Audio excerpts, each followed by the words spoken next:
नमस्कार. मी वैभव मांगले. गान सरस्वती किशोरी आमोणकर या माझ्या दैवत आहेत. त्या जेव्हा निवर्तल्या आणि त्यानंतर लोकसत्तेमध्ये अनेकांचे लेख आले होते, त्याच्यामध्ये माझा एक लेख होता. ज्या लेखाचं नाव होतं समाधी गान सरस्वतीची. हा 9 एप्रिल 2017 साली आलेला लेख आहे आणि तो आपल्या समोर आज मी वाचतो आहे. सर्वप्रथम सगळ्यांचे इथे स्वागत करतो आणि सगळ्यांना माझा नमस्कार. आणि कानविंद्याला विशेष धन्यवाद की त्यांनी मला इथे बोलावलं आणि लेख वाचण्याची संधी दिली. ही गोष्ट आहे 1989 ची. चिपळूण येथे मी उन्हाळी सुट्टीतले 12वीचे क्लासेस जॉईन करण्यासाठी जाणार होतो आणि राहायला पोफळीमध्ये असणार होतो, कारण माझे काका तिथे राहत होते. माझं गाव देवरुख. मी निघताना माझ्या हातात माझ्या मित्राने अमुक पेंढारकरने कॅसेट दिली. त्या अगोदर त्याने मला पंडित कुमार गंधर्व, भीमसेन जोशी, बेगम परवीन सुलताना ऐकायला दिले होते. त्यामुळे माझी अभिजात भारतीय संगीताशी ओळख होऊन आवडही निर्माण झाली होती. त्याने दिलेली कॅसेट पाहिली आणि म्हटलं, कोण आहे ती गायिका? तो म्हणाला, किशोरी आमोणकर. ती कॅसेट घेतली आणि मी पोफळीत पोहोचलो. मला अजूनही आठवतंय, ते दिवस मे महिन्याचे होते. संध्याकाळी आभाळ भरून आलं होतं. प्रचंड उकाडा होता. वळवाचा पाऊस येणार होता. भरपूर वारा होता आणि साधारण 8-8:30च्या सुमाराला जोरदार पाऊस सुरू झाला. त्याने दिलेली कॅसेट मी वॉकमन मध्ये घातली आणि सुरू झाला बागेश्री. सुरुवात झाली आणि हळूहळू त्या बागेश्रीने माझी पकड घ्यायला सुरुवात केली. बिरहाना जला, काय तो बागेश्री, काय ती गाण्याची शैली, काय तो सुरांचा आविष्कार, त्याचं सौंदर्य. असे श्रुतीने लगडलेले सूर यापूर्वी मी कधीही ऐकले नव्हते. मी पार वेळा झालो, पूर्णपणे झपाटला गेलो. मी ती अख्खी रात्र फक्त बागेश्री ऐकत होतो. माझ्यासाठी किशोरी त्यांच्या प्रेमात पडण्याची ती रात्र होती. सकाळी उठून भूप ऐकला, पुन्हा ठार झालो. कोण आहे ती बाई, जी या पद्धतीनं गाणे करते आणि अत्यंत स्वयंभू असा दृष्टिकोन आहे शास्त्रीय संगीताकडे पाहण्याचा.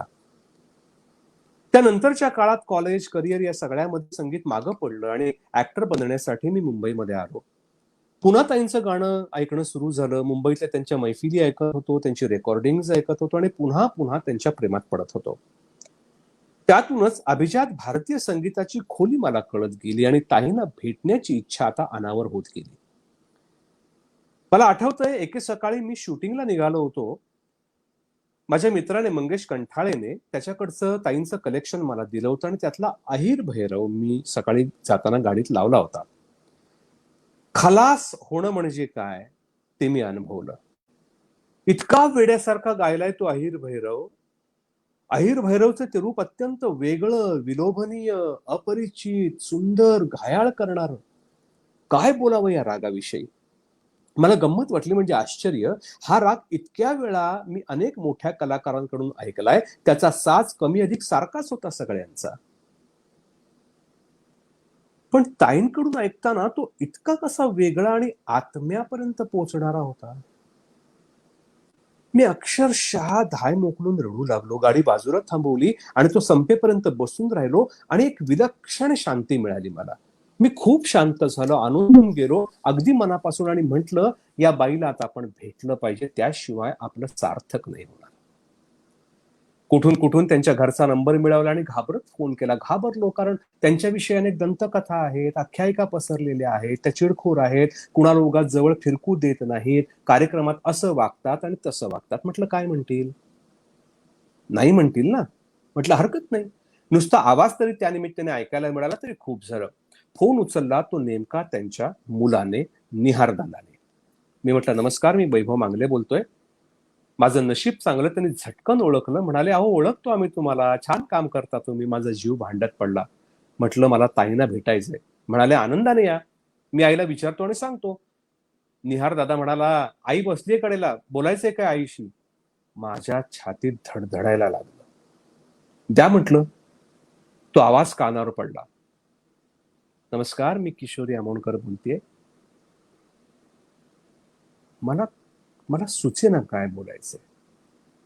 रडायला लागलो. त्यांनी मला काही क्षण रडू दिलं आणि म्हणाल्या, बोल बाळा. मी म्हटलं, ताई तुम्हाला भेटायचंय. कधी येऊ? कुठल्याही प्रहरात मला बोलवा, मी भेटायला येईन. त्यांनी तारीख आणि वेळ सांगितली आणि योगायोग बघा, तो दिवस नेमका माझ्या वाढदिवसाचा होता. मी फोन ठेवून दिला आणि अक्षरशः नाचायला लागलो. तुम्हाला खोटं वाटेल, पण ज्या क्षेत्रात मी काम करतो तिथे खूप मोठी माणसं आहेत. खूप मोठी माणसं काम करतात. अनेक अर्थाने मोठे कलाकार आहेत. पण मला कधी मुद्दामून जाऊन त्यांच्या घरी भेटावं, त्यांच्याशी गप्पा माराव्यात असं कधी वाटलं नाही, कारण मुळात तशी मला पॅशन नाही. पण भारतीय शास्त्रीय संगीत, भारतीय अभिजात संगीत हा माझ्या पॅशनचा मुद्दा आहे. आणि त्यात जरा हटके असणाऱ्या किशोरीताईंवर माझी भक्ती आहे. त्या भक्तीपोटी मला त्यांची भेट घ्यावीशी वाटली. त्या जयपूर अत्रोली घराण्याच्या आहेत. संगीत सूर्य अल्लादिया खान साहेब मूळ पुरुष आहेत या घराण्याचे. त्यांच्याकडे प्रत्यक्ष शिकलेल्या मोगूबाई कुर्डीकर म्हणजे त्यांची आई आणि त्यांची ही कन्या, म्हणजे मुळात रक्तात काय उतरलं असेल याची कल्पना फक्त करा. त्यांना आईकडे फार कमी शिकायला मिळालं. पण ताईने जे गाणं तयार केलं किंवा गाण्याला जो विचार दिला सौंदर्याचा, तो विस्मयचकित करणार आहे. मलाही खूपदा असं वाटलंय की शास्त्रीय संगीत हे शास्त्रात अडकून पडल्यामुळे की काय, ते खूपदा वृक्षतेकडे जातं, निरस होतं, काही अपवाद वगळता. आणि तीच निरसता ताईंनी गाण्यातून काढून टाकली. त्यात भाव आणला. तो भाव रोजच्या जगण्यातल्या सुखदुःखाचा होता. राग करुण आहे तर तो भाव त्यात त्यांनी ओतला. कारुण्याचं सौंदर्य त्यात घातलं. भक्तीमध्ये विभासमध्ये भक्ती घातली. भक्तीतलं सौंदर्य काय असतं ते दाखवलं. हे नर हर नारायण, त्या हे जेव्हा म्हणतात त्या नारायणाला, तेव्हा अक्षरशः काळीच पिळवटून निघतं. तो भाव त्यांनी त्यात घातला. संगीतातलं शास्त्र न कळणाऱ्या माझ्यासारख्या माणसाला शुद्ध दैवत, कोमल दैवत याच्यामधला एक दैवत असतो, त्याला उत्तरी दैवत म्हणतात, हे त्यांनी दाखवलं.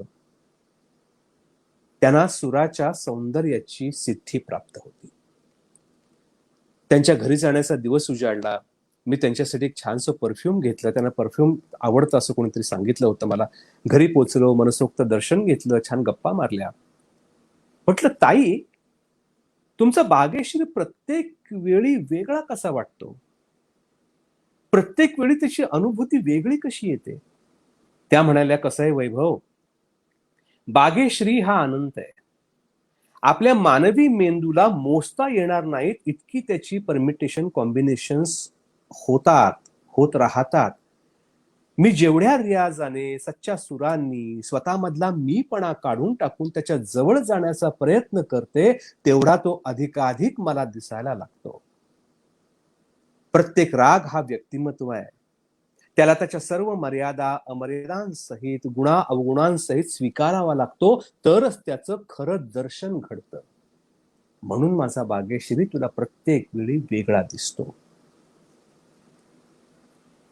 आणि मला जेव्हा बागेश्री गायचा असतो ना, तेव्हा तो महिनाभर माझ्यासोबत असतो. दिवस रात्र मी त्याला आळवत असते. जेव्हा मैफिलींमध्ये गायला जाते तेव्हा त्याचं वातावरण माझ्या सोबत घेऊन जाते. मला बोलायची शुद्ध नसते. कधी कधी माझ्या मुलांना सुद्धा मी ओळखत नाही, इतकी मी त्यात असते. आणि एवढं करूनही मी खात्रीने सांगू शकत नाही की तो माझ्या मनात आहे तसा तिथे उतरेल. तुमचा अहम बाजूला पडला तर तो माझ्याकडून त्याला गाऊन घेतो, यावर माझा ठाम विश्वास आहे. हे ऐकत असताना अक्षरशः आतमध्ये काहीतरी होत होतं. मी कळवळत होतो. त्या सांगत होत्या ते किती खरं आहे प्रत्येक कलेच्या बाबतीमध्ये. मला माझा मीपणा काढून ठेवल्याशिवाय एखाद्या भूमिकेशी एकरूप होता येत नाही. प्रत्येक भूमिका हे वेगळं व्यक्तित्व आहे. त्या भूमिकेला त्याचे रंग, रूप, राग, लोभ, चांगला वाईट पण आहे, त्याची तत्व आहे, त्याला बुद्ध्यांक आहे, स्वार्थ आहे, परोपकार आहे. मग या सगळ्याचा विचार करून मी भूमिका साकार करतो का? की मला हवी तशी भूमिका वाकवून ती भूमिका मी साकार करतो? खरं तर आपल्याला भूमिकेमध्ये विना साया शिरता आलं पाहिजे, अगदी सहज. पण त्यासाठी ताईंचा जो गाण्याकडे पाहण्याचा दृष्टिकोन आहे तो अंगीकारता आला पाहिजे, तसा अभ्यास करता आला पाहिजे. त्यावेळी त्यांनी मला अनेक गोष्टी सांगितल्या. त्यांच्याविषयी लोक काय काय म्हणतात तेही त्यांनी मला सांगितलं. मी म्हटलं, ताई खरं सांगू, लोक तुमच्याविषयी काय म्हणतात याच्याशी मला खरंच काही देणं घेणं नाहीये. तुमचं गाणं माझ्या आयुष्यात फार महत्वाचं वाटतं मला. उद्या काय करणार, तुम्ही सांगितलं की इथं येऊ नकोस, तर मला काही फरक नाही पडणार, कारण मला फक्त तुमच्या कलेशी देणं घेणं आहे. तुमची कला आणि त्यातलं ज्ञान हा आता माझ्या आयुष्याला समृद्ध करणारा भाग आहे. आमचं बोलणं संपलं. मला त्या भेटीमध्ये आणखी एक गोष्ट जाणवली, ती म्हणजे ताई बोलता बोलता अचानक ट्रान्समध्ये जातात. त्यांना भानावर आणण्यासाठी ताई अशी हाक मारावी लागते, कारण त्या रागाविषयी बोलताना त्या रागामध्ये आपसुकच ओढल्या जात होत्या.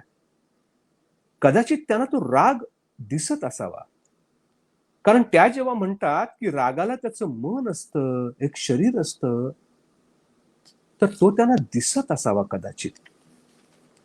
हा विचार अंगावर काटा आणणारा होता. एखाद्या माणसाला आपल्या कलेमध्ये एकजीव होण्याचा एवढा आशीर्वाद मिळाला, क्या बात है. मला माझ्या एखाद्या भूमिकेमध्ये स्वतःला विसरून कधी शिरता येईल का? कधी त्या भूमिकेशी तादात्म्य पावता येईल का? त्यांच्या गाण्यामध्ये मला जी एक अनुभूती मिळते, एक विलक्षण, वर्णन न करता येणार नाही असा, कल्पनेच्या पलीकडला मनोहर असा सुरांचा जो आविष्कार घडतो, तो त्यांचा त्या रागाशी तादात्म्य पावलेला आविष्कारच असतो. तोडी घ्या बिलासखानी तोडी, अलैया बिलावल, यमनी बिलावल, लरक पंचम, यमन, झिंजोटी, मिया मल्हार, बागेश्री, जैताश्री, रागेश्री, बसंत केदार, हुसेनी तोडी, अहिर भैरव, पुर्या धनश्री, हंसध्वनी, भू भीमपलासी, भिन्नषड्ज, असे किती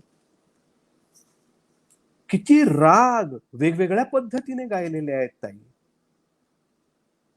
बाबुल मोरा है रे, नैहर छोटो जा. ही भैरवी ऐकल्यावर डोळ्यातलं पाणी आलं नाही, असा एकही असा क्षण कधी गेला नाही. आमची गप्पांची मैफल संपली. माझा वाढदिवस होता त्या दिवशी, हे त्यांना निहार दादाने सांगितलं होतं. मला म्हणाले, थांब रे जरा. आत गेल्या, त्याने छानशी परफ्यूमची बाटली आणली आणि मला दिली आणि म्हणाल्या, आता घरी यायचं, माझ्या घरी पहिल्यांदा आलायस, रिकाम्या हाताने जायचं नाही. मला काय करू कळेना, मी पाया पडलो त्यांच्या आणि निघालो. खूप धन्य वाटलं. पुन्हा घरी ये, आता नेहमी यायचं, घाबरायचं नाही, फोन कर, हा ये. त्यानंतर मी ताईंचा स्नेही झालो. माझ्यावर कलाकार म्हणून, एक विद्यार्थी म्हणून त्यांनी खूप माया केली. त्यांच्या गाण्यातलं मर्म जे मला आवडणारं होतं ते वेळोवेळी समजावून सांगितलं. माझ्या टीव्हीवरच्या, नाटकातल्या, सिनेमातल्या भूमिका त्या नेहमी पाहत असत. काय आवडलं सांगायच्या, काय आवडलं नाही तेही सांगायच्या. माझे पती सौभाग्यवती मालिका तेव्हा चालू होती आणि त्या पाहत असत.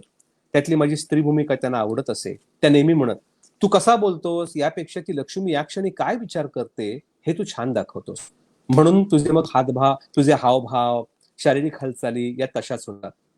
अरे हेच तर असतं माझ्या गाण्यामध्ये. त्या रागाला आवश्यक भाव त्याच्यात ओतला की तो राग आपोआप तुम्हाला आवडायला लागतो. वाडा चिरेबंदी आणि व्यक्ती आणि वल्ली ही 2 नाटकं मी त्यांना दाखवली. आग्रह करून पाहायला घेऊन गेलो होतो. त्यांना वाडा चिरेबंदी फार आवडलं होतं. त्यांनी मला भूमिकेचा अभ्यास कसा करायचा हे शिकवलं होतं. जर एखाद्या रागामध्ये जे सूर वर्ज्य आहेत आणि कुठले सूर वादी संवादी आहेत हे जरूर पहा, पण त्याचप्रमाणे त्या रागाला एक मन असतं, तसंच प्रत्येक भूमिकेलाही एक मन असतं. ते मन आधी शोध. तुला ज्या क्षणी त्या पात्राचं मन समजायला लागेल त्यावेळी तुझा त्या भूमिकेकडे जाण्याचा प्रवास सोपा होईल. तो नुसता चालतो कसा, बोलतो कसा, एखादी लकब या पात्राने याने ते पात्र उभं पण राहील, पण त्याच्यात आत्मा नसेल. ते पात्र लोकांना भावेलही, पण तुला ती भूमिका जगायची असेल तर तुला त्याच्या आत्म्यापर्यंत पोचायला लागेल. आणि तिथपर्यंत तू पोचलास तर तू प्रेक्षकांच्या आत्म्यापर्यंत पोचशील आणि ते पात्र अमर होऊन जाईल. मला हेच तर जाणवलं त्यांचा बिलासखानी तोडी ऐकताना. दादर माटुंगा सांस्कृतिक केंद्रामध्ये सकाळी गाणं होतं ताईंचं. सकाळी 6 वाजता हॉल तुडुंब भरला होता. आधी खूप वेळ गेला, तंबोरे जुळवणे, माईक जुळवणे, त्या माईकवाल्याला प्रेमाने ओरडणे, याच्यात अर्धा तास गेला आणि मग सुरू झाला बिलासखानी तोडी. अली मैं तो जान. अरे अरे अरे अरे, मुळात हा तोडीचा प्रकार प्रचंड हळवा करणार आहे. आणि ताई तो ज्या प्रकारे, ज्या पद्धतीने गातात, म्हणजे आता या क्षणी कुणी मला मुक्ती दिली तर मी स्वीकारायला तयार आहे, तो इतका आत्म्याला स्पर्श करणाऱ्या गातात. मी पूर्णपणे बिलासखाने तोडी झालो होतो. त्या बाईच्या अंगी, तिच्या आवाजात, तिच्या सुरांमध्ये तिला जे माझ्यापर्यंत पोचवायचंय त्यात इतकं काहीतरी चमत्कारिक आहे की गाता गाता मीच एक गाणं होऊन जातो. आणि अशी अनुभूती मला अनेक वेळेला आली आहे. जेव्हा जेव्हा ताई त्यांच्या सुरांमधून, सच्च्या आणि पवित्र अशा सुरांमधून ईश्वरापर्यंत पोचू पाहतात, किंबहुना गाता गाता तो सूर हा त्यांच्यासाठी ईश्वर होऊन जातो, तो ईश्वरच साक्षात सूर होतो, तेव्हा तेव्हा दिव्यत्वाची प्रचिती मी घेतलेली आहे. आणि याच्यावर विश्वास ठेवा. मी माझा राहत नाही, मी त्या मैफिलीचा राहत नाही. त्या अवर्णनीय सुरांनी माझं शरीर झंकारताना मी पाहिलंय. आनंद लहरी काय असतात हे मी त्यांचं गाणं ऐकताना अनुभवलंय. अखंड 2 तास चालणाऱ्या मैफिलीमध्ये असे काही क्षण त्या देऊन गेले आहेत की तो सगळा परिसर तो राग बनलाय. ही काय विलक्षण गोष्ट होती त्यांच्याकडे. स्वरांना धक्के न देता, त्यांची कसरत न करता त्या गात राहत, अखंड श्रुतींचं साम्राज्य उभं करत आणि असं काही नंतर सुरांमधून निर्माण करत की काळीज निखळून पडायचं. जीव ओवाळून टाकणं म्हणजे काय हे त्यांच्या गाण्याकडे, सुरांकडे पाहून ते ऐकून कळतं. त्या माझ्यासाठी संगीत कलेमधलं सगळं काही आहे. मला नेहमी असं वाटतं की शास्त्रज्ञ शोध लावतात त्याने पुढे क्रांती घडते.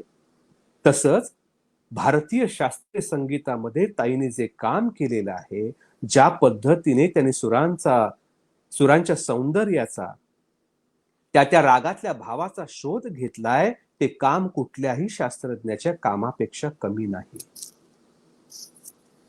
भारतीय शास्त्रीय संगीतामध्ये अनेक घराणी आहेत. अनेक घराण्यांचा अभ्यास करून प्रत्येक घराण्यातल्या चांगल्या गोष्टी घेऊन गाणं तयार केलेले लोक सुद्धा आहेत. पण तंत्र, ताल, लय याच्याही पलीकडे जाऊन त्यांनी केलेला भारतीय अभिजात शास्त्रीय संगीताचा अभ्यास हा लोकोत्तर आहे. रसनिष्पत्ती हा त्यांचा सिद्धांत मला पूर्णपणे पटलेला आहे. नवरसांमध्ये जर राग विभागले गेले आहेत तर मग तो रस त्याच्यामध्ये आला पाहिजे. त्या पद्धतीची बंदिशीमध्ये शब्दरचना पाहिजे. चीज तशी बांधली गेलेली पाहिजे. बागेश्वरी मधली कौन भत गगत भई याच्यापेक्षा मला बिरहा जला जास्त परिणामकारक वाटते. त्या सरगम कधी गायल्या नाहीत, विनाकारण शब्द कधी गायल्या नाहीत. शब्दप्रधान गायकी त्यांना कधी रुचली नाही. शब्दांमुळे सूर लंगडे होतात, लाचार होतात, म्हणून मी तसं गाणार नाही हे त्यांचं तत्व होतं. आणि हे त्यांच्या गाण्यातून त्यांनी सिद्ध करून दाखवलं होतं. जेव्हा आणि जेवढी गरज असेल तेवढेच शब्द ते वापरत असत आणि ते फार सुंदर असेल. अलीकडच्या काळात आमच्या भेटी वाढत होत्या. कार्यक्रमाच्या वेळी असोत, घरी जाऊन भेटण्याचे असोत, मी फोन नाही केला बरेच दिवस तर रागवत असत. काय रे फोन नाही केलास, रागावलास का माझ्यावर? मी म्हणत असे, ताई तो अधिकार माझा नाही, रागवण्याचा अधिकार तुम्हाला. दर आठवड्याला एक फोन करायचा असं माझ्याकडून वचन घेतलं त्यांनी आणि मी ते पाळलं. दरवेळी काही त्यांच्याशी बोलणं होत नसे, त्या कामात असत, पण त्यांचं सर्व काही पाहणारी मीना नावाची एक मुलगी त्यांच्या जवळ होती. ती मुलगीच होती त्यांची. जगात फक्त तिचंच ऐकायच्या त्या. ताईंना त्यांची निरपेक्ष सेवा करणारी माणसं ही प्राणापलीकडे प्रिय होती.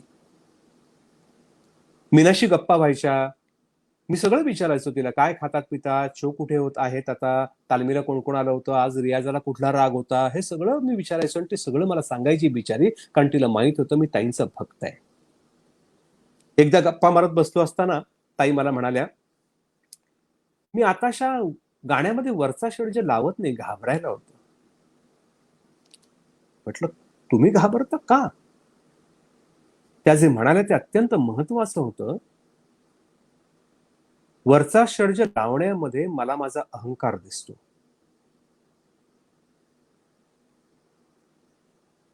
बापरे, केवढं मोठं विधान आहे. कारण मी बरेचसे गायक पाहिले आहेत, गाणं सुरू झाल्यापासून कधी एकदा वरच्या षड्जापर्यंत जातो आणि कधी एकदा टाळ्या घेतोय प्रेक्षकांच्या, असं झालेलं असतं त्यांना.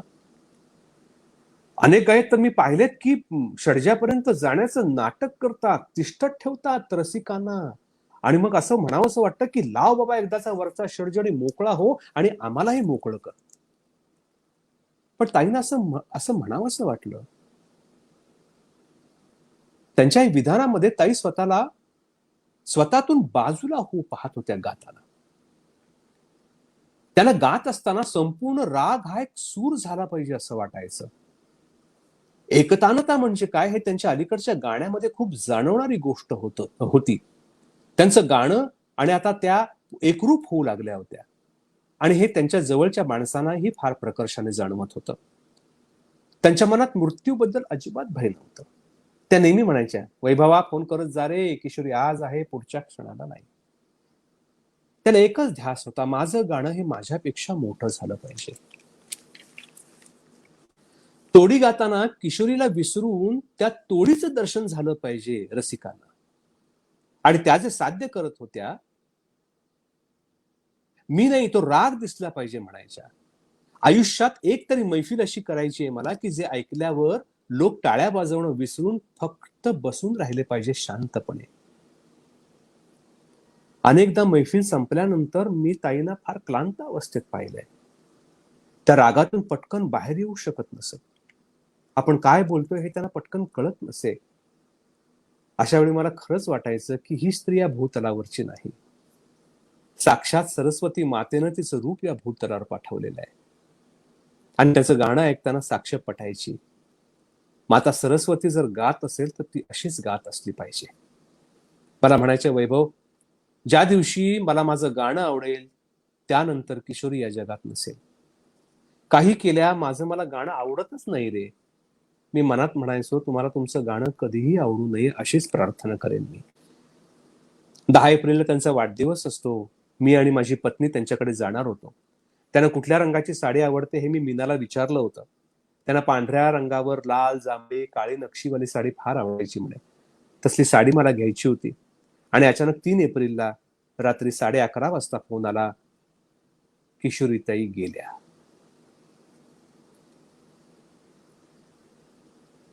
थंड झालं सगळं शरीर माझं.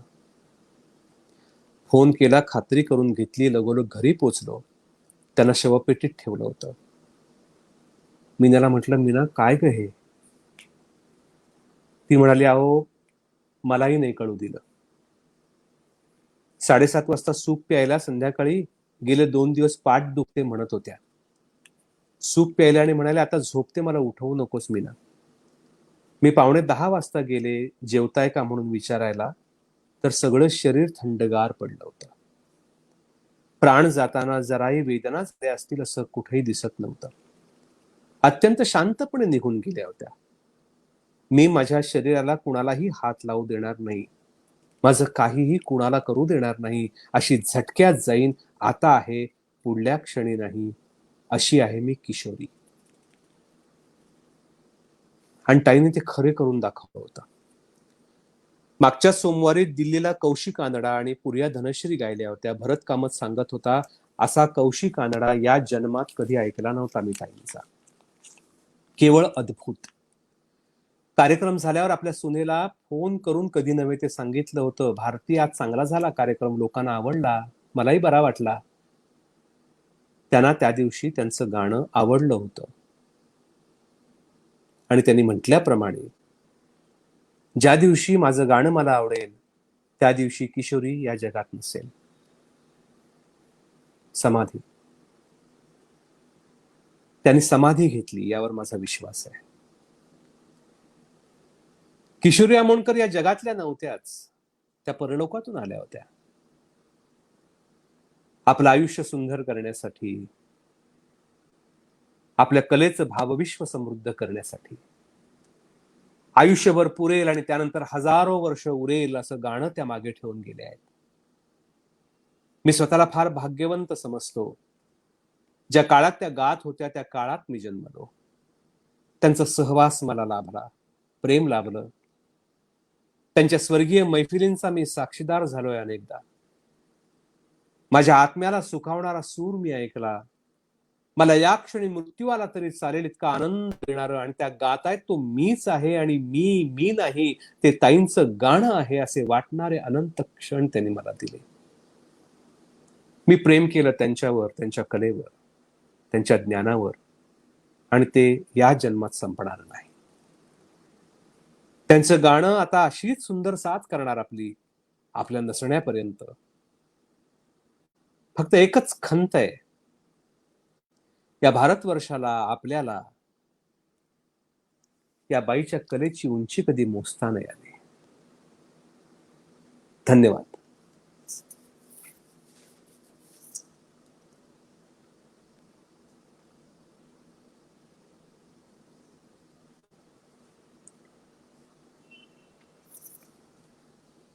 वैभवजी नमस्कार. नमस्कार.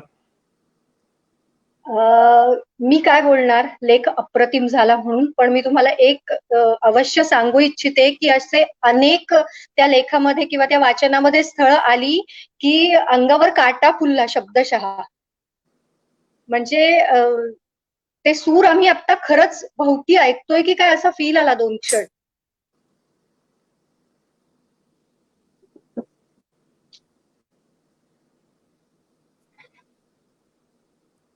बोलू? अर्धा तास लेखकाचा खास मध्ये मी मनापासून स्वागत करते आपल्या आर्ट सर्कलच्या पेजवर 30-3 वाचनवसाच्या नंतर. वैभवजी नेहमी अभिनेता म्हणून स्क्रीन समोर येता. आज आपण लिहिलेल्या आपल्या मनातल्या भावना, सच्च्या भावना घेऊन एक अभिवाचक म्हणून आणि लेखक म्हणून आज स्क्रीन समोर येतानाच्या तुमच्या भावना काय होत्या? नाही, मला जेव्हा नीता कुलकर्णी आहे, आमची जी मैत्रीण आहे, तर तिने मला आधी संपर्क केला आणि म्हणाले की असा एक रत्नागिरीमध्ये एक उपक्रम चालतो, तर त्या ठिकाणी तुला काही वाचायला आवडेल का? तर म्हटलं हो वाचूया ना. मग कानविंदे यांचा फोन आला, काय करूया म्हणून वगैरे. तर माझ्या मते त्यांनी सुचवलेली ही गोष्ट आहे की किशोरी त्यांच्या लेखाचंच वाचन केलं असतं ते जास्त आवडेल, कारण तो लेख बरा झाला होता, अशा बऱ्याच प्रतिक्रिया लोकांच्या आलेल्या होत्या किंवा येतातही अजूनही. तर मला वाटतं मग त्याच लेखाचं आपण वाचन केलं तर बरं होईल असं झालं, आणि म्हणून मग वाचनाची संधी मिळाली. पण हे फारच सुंदर झालं की मीच माझा लेख वाचून दाखवणं आणि त्याचा आनंद रसिकांनी घेणं, मलाही त्याचा पुन्हा प्रत्ययाचा आनंद घेता आला. तर मजा आली मला लेख वाचताना. नाही, खरंच. आणि त्या महत्वाचं काय होतं की लेखकानंच आपलं लेखन वाचणं, याच्यामध्ये तुम्ही आता जसं म्हणालात की पुनर्प्रत्ययाचा आनंद, पण मला वाटतं तुम्ही त्या सगळ्या फिलिंग्स पुन्हा जगलात आता वाचत असताना. ज्या लिहिताना होत्या त्या फिलिंग्स तुम्हाला पुन्हा. आणि मला जेव्हा रवींद्र पाथरे लोकसत्तेचे मला त्यांनी फोन केला, किशोर त्यांचा भक्त आहेस असं मला कळलं आणि तू लेख लिहिशील का? मी तुम्हाला सांगतो, मी लिहितो असं म्हटलं, आणि मी माझ्या मते अर्ध्या तासात अख्खा लेख लिहिलेला आहे. मी एकदाही त्या लेखामध्ये काही काटछाट केलीये किंवा ही भावना नको मग ती पाहिजे, एका शब्द इकडे तिकडे त्याचं ग्रामर चुकलं असेल तर तो मी करेक्ट केला असेल, पण मी एक टाकी हा लेख लिहून काढलेला आहे. इतकी त्यांच्याविषयीची माझी भावना ही पवित्र आणि सुंदर आहे असं वाटतं मला. वा वा वा वा. आणि रसिकांपर्यंत पोहोचवण्यामध्ये लोकसत्ता या दर्जेदार दैनिकाचा खूप मोठा वाटा आहे. हो हो हो, प्रश्नच नाही. तुमच्या गायनाच्या आवडीबद्दल विशेष सांगा ना, कारण आत्ताचं हे अभिवाचन म्हणजे शब्दशः एक परफॉर्मन्स होता तुमचा. मध्ये मध्ये तुमचे स्वर आम्हाला ऐकायला मिळाले, तर त्या आवडीबद्दल विशेष सांगा ना. गाण्याची आवड पुन्हा तेच आहे की परवा मी अश्विनी भिडे देशपांड्यांकडे गेलो होतो, ज्या ख्यातनाम गायिका आहेत जयपूर घराण्याच्या. त्यांना एक माझं चित्र द्यायचं होतं, त्यांनी विकत घेतलं चित्र म्हणून त्यांना द्यायला गेलो होतो. त्यांनी मला हाच प्रश्न विचारला की मांगले तुम्ही कोकणातले आहात, तुम्हाला काही गाण्याची बॅकग्राऊंड नाहीये, मी तुमच्या घरी कोणी क्लासिकल ऐकणारे गाणारे असे आजूबाजूला कोणी पण लोक आपल्याकडे कुठे कोकणात तसं काही फार वातावरण नसतं, एक ठराविक काही सर्कल सोडलं तर. त्यातून देवरुख सारख्या ठिकाणी मी होतो. तर म्हटलं ताई माहित नाही, मी 9वी-10वीला असतानाच रात्री रेडिओवर जेव्हा 11-11:30ला जे शास्त्रीय गायन लागायचं, तर ते कुठून तरी ऐकायला यायचं रेडिओवर. तेव्हा मी ते मला वाटायचं की रे फार काहीतरी वेगळं आहे हे, आपण जे ऐकतो त्याच्यापेक्षा हे फार काहीतरी सुंदर आहे. याच्यात शब्द नाही आहेत, नुसती सुरावट असते, पण ऐकायला किती छान वाटतं. आणि तसेही रात्रीचे मालकंस, बागेश्री, रागेश्री हे सगळे राग दरबारी कानडा वगैरे लागत असत, ते फार धीरगंभीर असे खूप छान वाटायचे ऐकायला. मग ती 8वी 9वी 10वीला सांगितलं त्याप्रमाणे मला ती एक गोडी लागली. मग अमोक पेंढारकर आणि हे सगळे लोक तेव्हा मला कॅसेट वगैरे दिले, आणि तेव्हा मला मल्लिकार्जुन मनसूर असतील किंवा कुमार गंधर्व असतील, भीमसेन जोशी असतील, परवेज सुलतान असतील, हे सगळे लोक मला तेव्हा ऐकायला मिळाले होते आणि माझी भयंकर रुची निर्माण झाली होती त्याच्यामध्ये. तर त्यावर त्या असं म्हणाल्या की क्लासिकल आवडणं आतून ह्या एक दैवी गुणच असावा लागतो माणसाकडे. आणि याची मला प्रचिती अशासाठी आली, तुम्ही क्लासिकल बघा, असं कधीही कुणाला ऐकवलं तर लोक थांबत नाहीत. जसं सिनेसंगीत आपण जेव्हा ऐकवतो तेव्हा गाणं ऐकतात ना 3 मिनिटाचं, किंवा गाणी ऐकत राहतात लोक.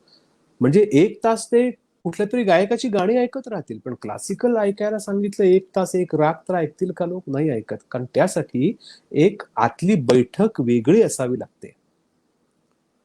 आणि ती बैठक जर वेगळी असेल आणि त्यातल्या त्यात जर मग हाऊस म्हणून ऐकणारे बरेच आहेत की अरे हे काय गातात, ते काय गातात.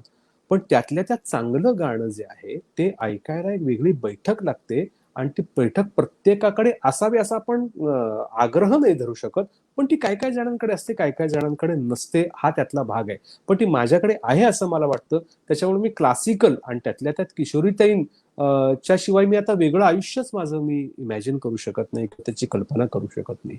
म्हणजे लता मंगेशकर आणि किशोरी आमोणकर ह्या 2 स्त्रिया मला असं वाटतं वैयक्तिक, ज्यांनी भारतीय संगीताला कुठच्या कुठे नेऊन ठेवलंय आणि तिथपर्यंत पोचायला हजारो वर्ष लोकांना लागतील असं वाटतं. कारण त्यांच्याकडे दैवीच काहीतरी होतं आहे असं मला वाटतं त्या 2 गायिकांकडे. सो त्यांच्याशिवाय आयुष्य अपुरं आहे, आणि क्लासिकल शिवाय तर माझं आयुष्य अपुरं आहे. पण म्हणजे आता तुमच्या बोलण्यामधून एक अदृश्य मुद्दा अधोरेखित झाला असं वाटलं की श्रवण संस्कारांचं ह्याच्यामध्ये कदाचित खूप महत्व आहे, बरोबर? बरोबर आहे. कारण बघा, आता दुसरी गोष्ट अशी आहे, चांगलं गाणं आपण ते संस्कारच करावे लागतात असं वाटतं मला. माझ्या मुलांना सुद्धा मी चांगलं गाणं ऐकवतो की हे चांगलं गाणं आहे, हे गाणं दर्जेदार आहे, हे गाणं बरं नाहीये तर ते का बरं नाहीये, हे शब्द चांगले आहेत, हे शब्द बरे नाहीयेत. तर या सगळ्या गोष्टी मी त्यांना आत्तापासून, त्यांना मी सौंदर्य दृष्टी त्यांची विकसित करावी लागते. त्यांना सौंदर्य शास्त्र शिकवावं लागतं.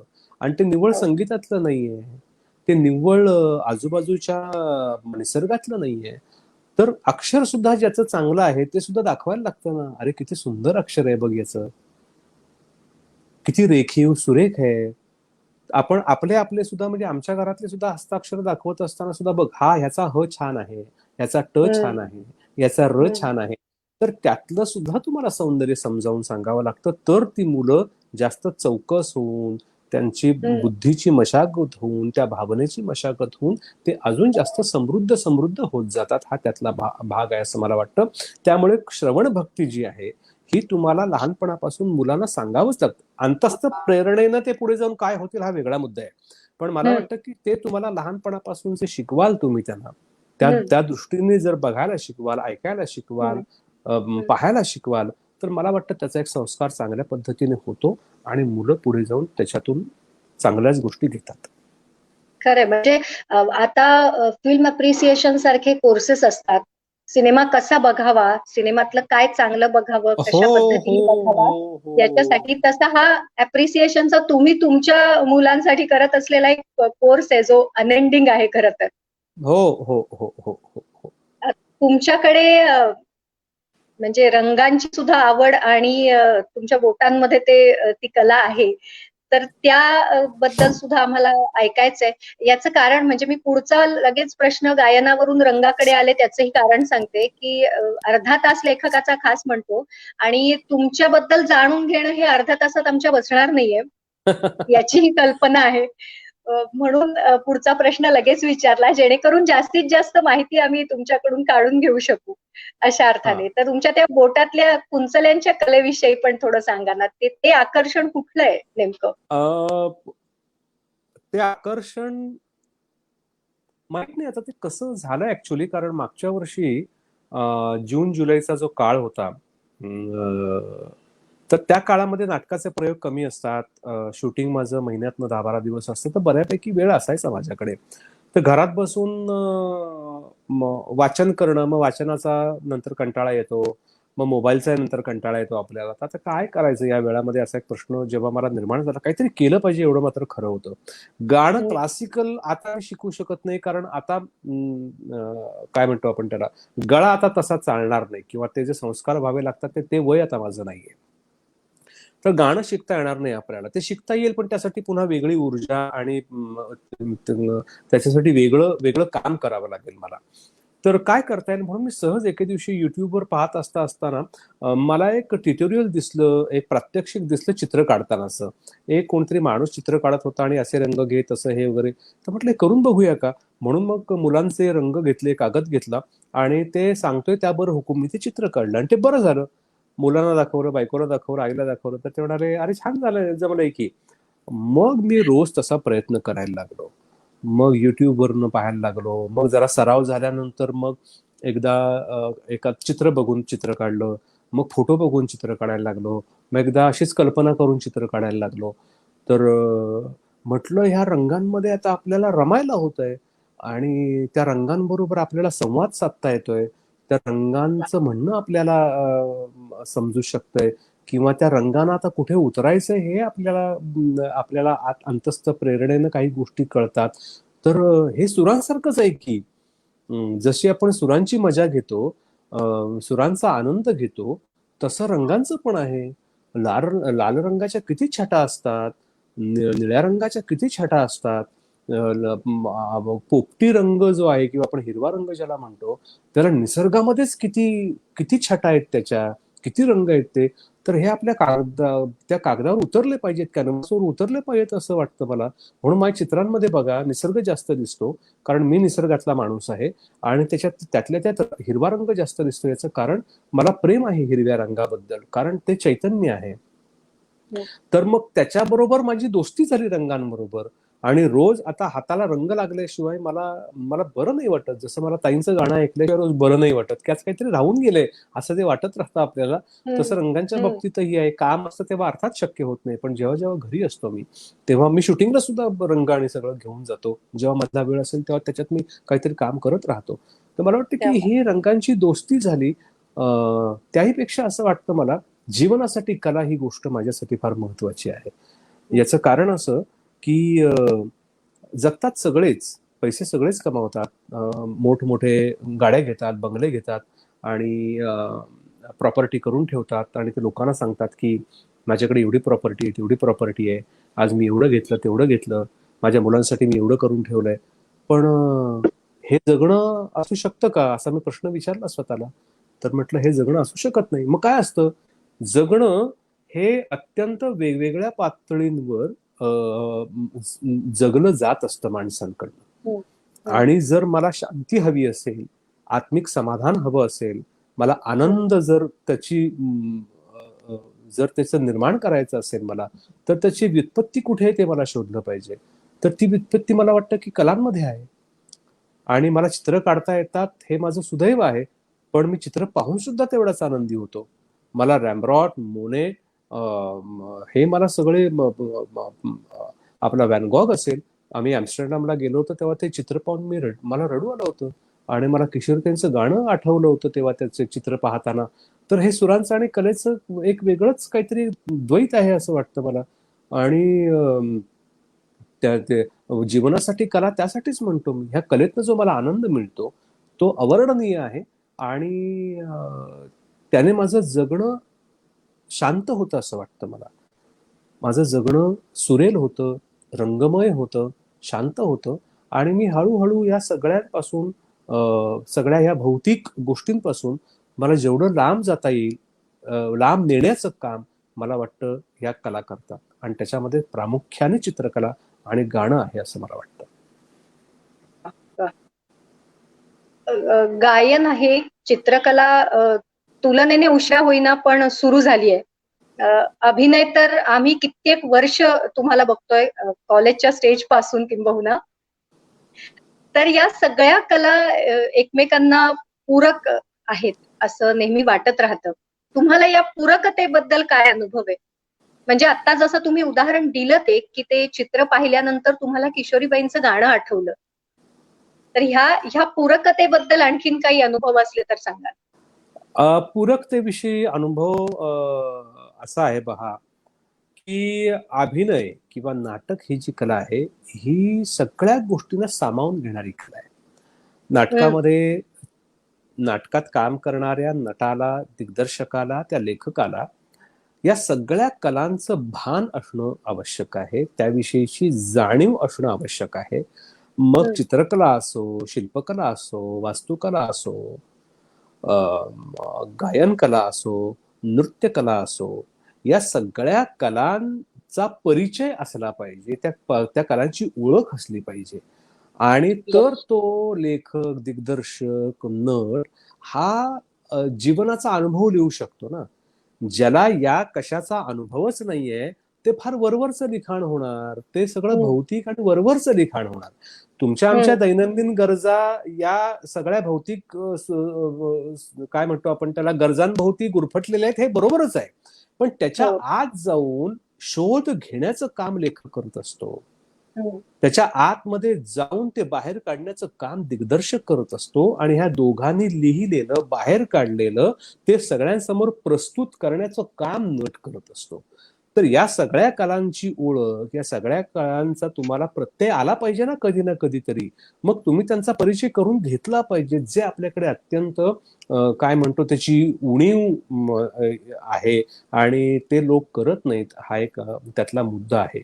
म्हणजे आता पहा, किशोरीताई जेव्हा गाणं गातात, तो जो बागेश्वरी मधला जो भाव आहे, जो शृंगार रस आहे असं म्हणू, त्या शृंगार रसाची जर मी त्या संवेदनाला मी समजा मॅच नाही केलं एक नट म्हणून, तर तो मला शृंगार रस कळणार कसा? नुसता सांगून शृंगार रस कळेल का? भक्ती रसामध्ये जे आता तुम्हाला मी म्हणालो की हे नरहर नारायणा असं जेव्हा म्हणतात तेव्हा त्यांनी भक्तिरस घातलेला आहे. त्या साथ घालतायत नरहर नारायणाला. तर तो भक्ती रसाच्या त्या ताईने निर्माण केलेल्या संवेदना जोपर्यंत माझ्या हात पोचत नाही तर मला कसं कळणार भक्तिरस? तो मला अभ्यास पाहिजे, तो अभ्यास पाहिजे, ते जाणून घेण्याची माझी इच्छा पाहिजे. त्यासाठी मी वेळ दिला पाहिजे. या सगळ्या गोष्टी त्या नटांनी केल्या पाहिजे.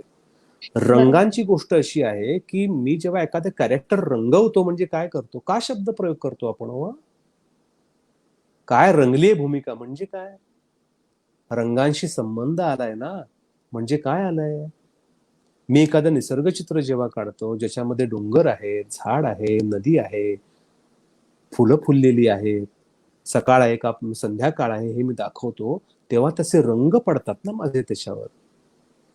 त्या रंगांच्या माध्यमातून मी ते अवकाश निर्माण करतो ना त्या चित्रामध्ये. काही क्षणांसाठी आपण तिथे आहोत असा भास निर्माण करण्यासाठी मला त्या ठिकाणी ते रंग तसे वापरावे लागतात. म्हणजे माझं कुठेतरी ते एक नातं निर्माण करावं लागतं त्या चित्राशी. तर हे नातं जोपर्यंत मी चित्राशी निर्माण करत नाही तोपर्यंत मग नट त्या भूमिकेशी नातं कसं तयार करणार? ह्या जर संवेदनाच नसतील तर.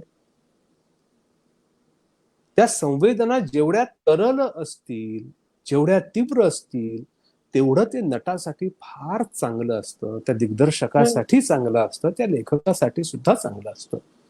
लयबद्ध हालचाल करण्यासाठी नृत्य कलेचा तुम्हाला येत जरी नसलं तरी नृत्य काय हे तुम्हाला समजलं पाहिजे. तुम्ही भरतनाट्यम, कुचिपुडी असेल, कथ्थक असेल, हे नृत्य पाहिलं पाहिजे. किती सुंदर आपल्या भारतीय नृत्यांच्या कलांमध्ये किती मी पाहतो जाऊन. मला भयंकर आवडतं कथ्थक पाहायला, भरतनाट्यम पाहायला, मला फार आवडतं. त्यातून मला काय मिळतं न मिळतं हा वेगळा मुद्दा आहे. ते माझ्या किती उपयोगाचा आहे न उपयोगाचा आहे हा महत्वाचा मुद्दा नाहीये. एक कलाकार म्हणून मला त्याच्यामध्ये जो रस उत्पन्न होतो त्याचा मी आस्वाद घेतो की नाही हे फार महत्वाचं आहे. आणि ते प्रत्येक माणसाने केलं पाहिजे, फक्त कलाकाराने नाही, असं माझं म्हणणं आहे. तर ह्या सगळ्या एकमेकाला पूरक असणाऱ्या आणि नटासाठी तर ह्या भयंकर आवश्यक असणाऱ्या गोष्टी आहेत असं वाटतं मला. खरं खरं. या म्हणजे जितक्या संवेदना तीव्र तितकं नटाचं परिपूर्णतेकडे वाटचाल होत असावी. हो हो हो हो हो. वैभवजी, गोपाळ जोशी जॉईन झालेत आपल्याशी संवाद साधायला. गोपाळ दादा नमस्कार. गोपाळ दादा तुझा माईक ऑन आहे का बघ एकदा.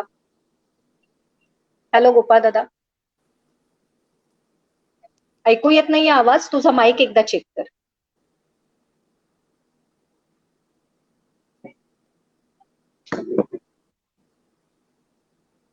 ऐकू येत नाहीये गोपाळ दादा आवाज तुझा, माईक चेक कर.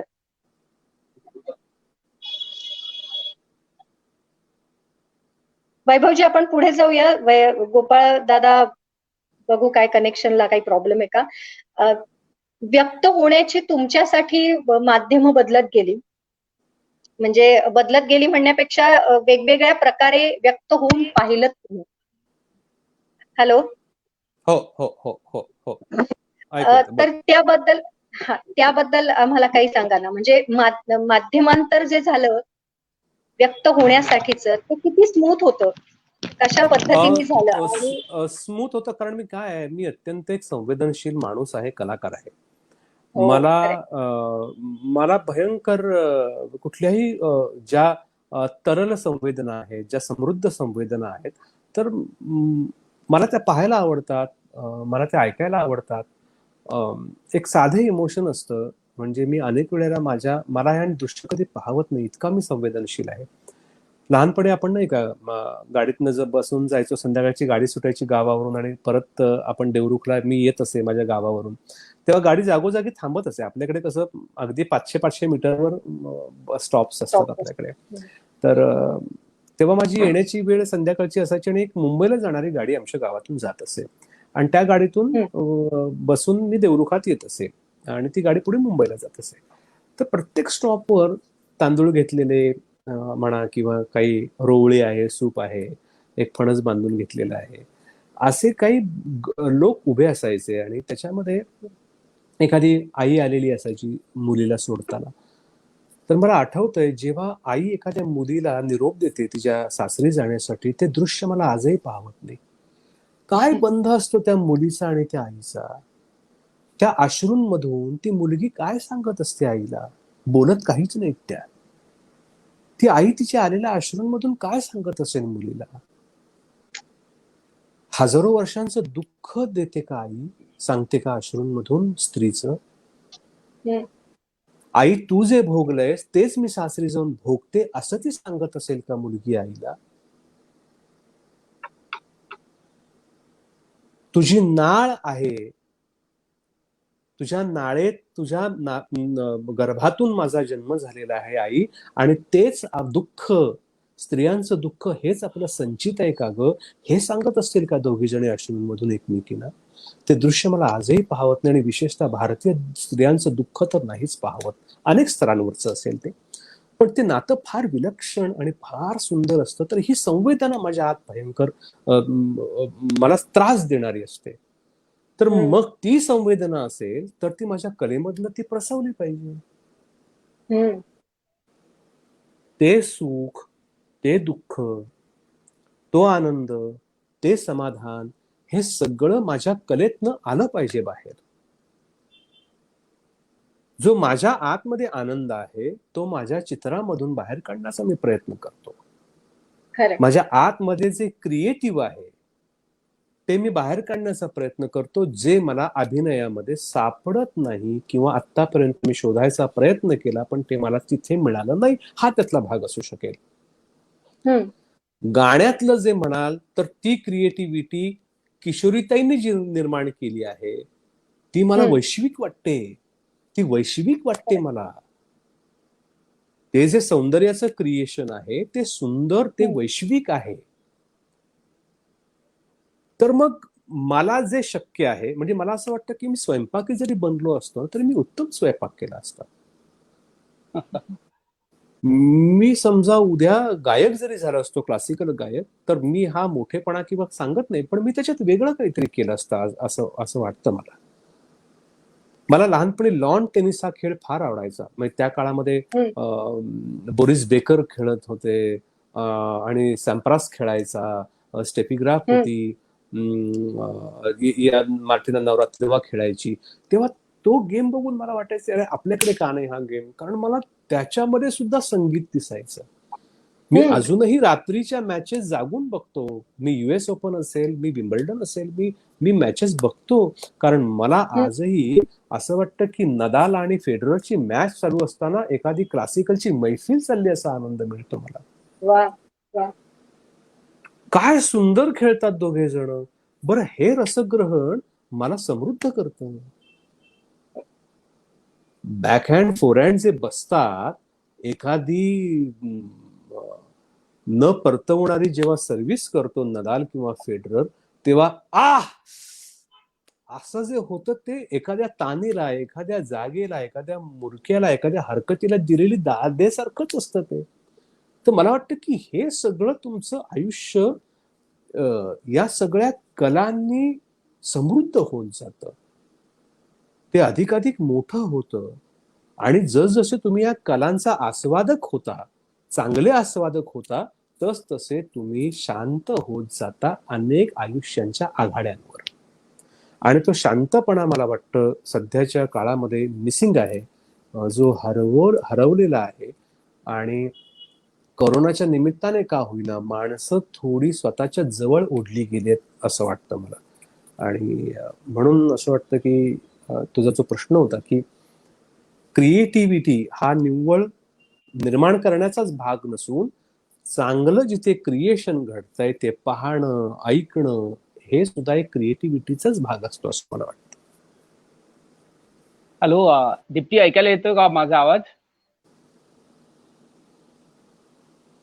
दीप्ती, तुझा माईक बंद आहे. तुझा आवाज येतो? हा, आवाज येतोय. तुझा आवाज ओके येतोय. Okay okay.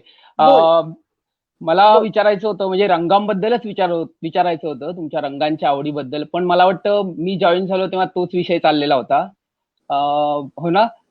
तर तुम्ही चित्रकला आणि संगीत यातलं शिक्षण घेतलंय का? असं शास्त्रशुद्ध शिक्षण असं काही घेतलंय का? मी तुम्हाला गाताना पण ऐकलंय, तुमची चित्र पण खूप पाहिलेत, अगदी म्हणजे तो असा मास्टर असल्यासारखं वाटतंय ते. नाही, मी गाण्याचं आणि चित्रकलेचं कुठेही शिक्षण घेतलं नाही. पण पुन्हा तेच म्हणतो, ह्या दोन इतक्या अभिजात कला आहेत ना की त्या आपण पाहतो, बघतो, ऐकतो तेव्हाच त्याच्यातून काहीतरी झिरपत जातं आतमध्ये. आणि पुन्हा तेच आहे, आत काय प्रेरणा आहे का तुमच्या? मला हा फार महत्वाचा मुद्दा वाटतो.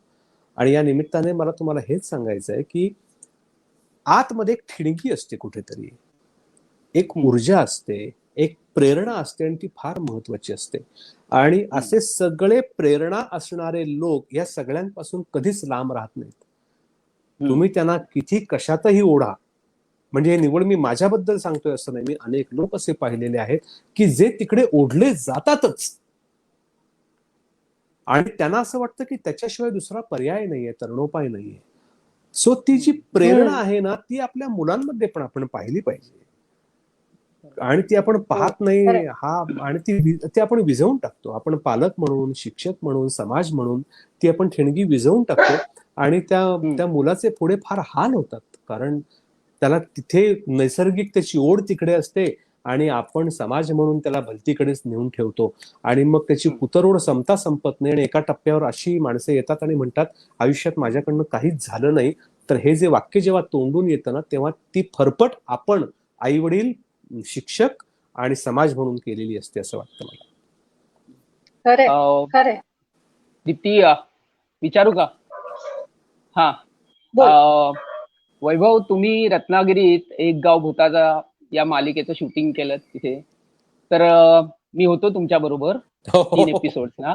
तर तर मी तिथे बघितलं की तुमचा सगळ्या ह्याच्यावरती म्हणजे दिग्दर्शन, तिथला कॅमेरा सेटिंग वगैरे याच्यावर तुमचं व्यवस्थित लक्ष होतं आणि तुमचा तिथे जाणवत होतं तुमचा टच प्रत्येक गोष्टीत आणि तुमची मार्गदर्शन दिसत होतं. मग तुम्हाला दिग्दर्शन क्षेत्रामध्ये आता पुढे काय करायचं हे आहे का विचार तुमचा काही दिग्दर्शन करण्याचा? हो, दिग्दर्शन मला करायला नक्कीच आवडेल. कारण आता मला असं वाटतं की तिथपर्यंत मला माझं काय म्हणतो ते जे शिक्षण आहे आणि सिनेमा सिरियल नाही अर्थातच, कारण ते अच्छा. त्याच्यात एक तंत्र आहे आणि ते तंत्र तुम्हाला शिकावंच लागेल. म्हणजे सिनेमा सुद्धा मी दिग्दर्शित करू शकतो, पण मला त्यासाठी एक 6 महिने कुणाच्या हाताखाली जाऊन प्रॉपर त्याचं शिक्षण आणि या सगळ्या गोष्टी मला घ्यावं लागेल. पण नाटक इतकी वर्ष करून मला नक्कीच वाटतं की नाटकातल्या ज्या गोष्टी आहेत त्या आपण नक्कीच सांगू शकतो आणि त्याचं आपण नक्कीच दिग्दर्शन करू शकतो. आपण दिग्दर्शक म्हणून आपण काम करू शकतो असं नक्कीच वाटतं आणि भविष्यात तो एक माझा काय म्हणतो आपण त्याला एक योजना आहे की आपण पुढे जाऊन एक नाटक छान दिग्दर्शित करावं. वा वा हा. वा. आणि दिग्दर्शक वैभव आणि मांगले असं हा. याची आणि वाट आम्ही बघू. दीप्ती हा खरंच एक वेडा माणूस आहे. म्हणजे नाटकाचं, गाण्याचं वेड, नाटकाचं वेड, चित्रकलेचं वेड आता हो दिग्दर्शनात पण दिसतच होतं. आणि हो तुमचा आज जो तुम्ही लेख वाचलात तो मी वाचला होता आधी, किशोरी गेल्या गेल्या तो छापून आला होता वर्तमानपत्रात. तर मग आता हे क्षेत्र सुद्धा आहे तुमच्यासाठी.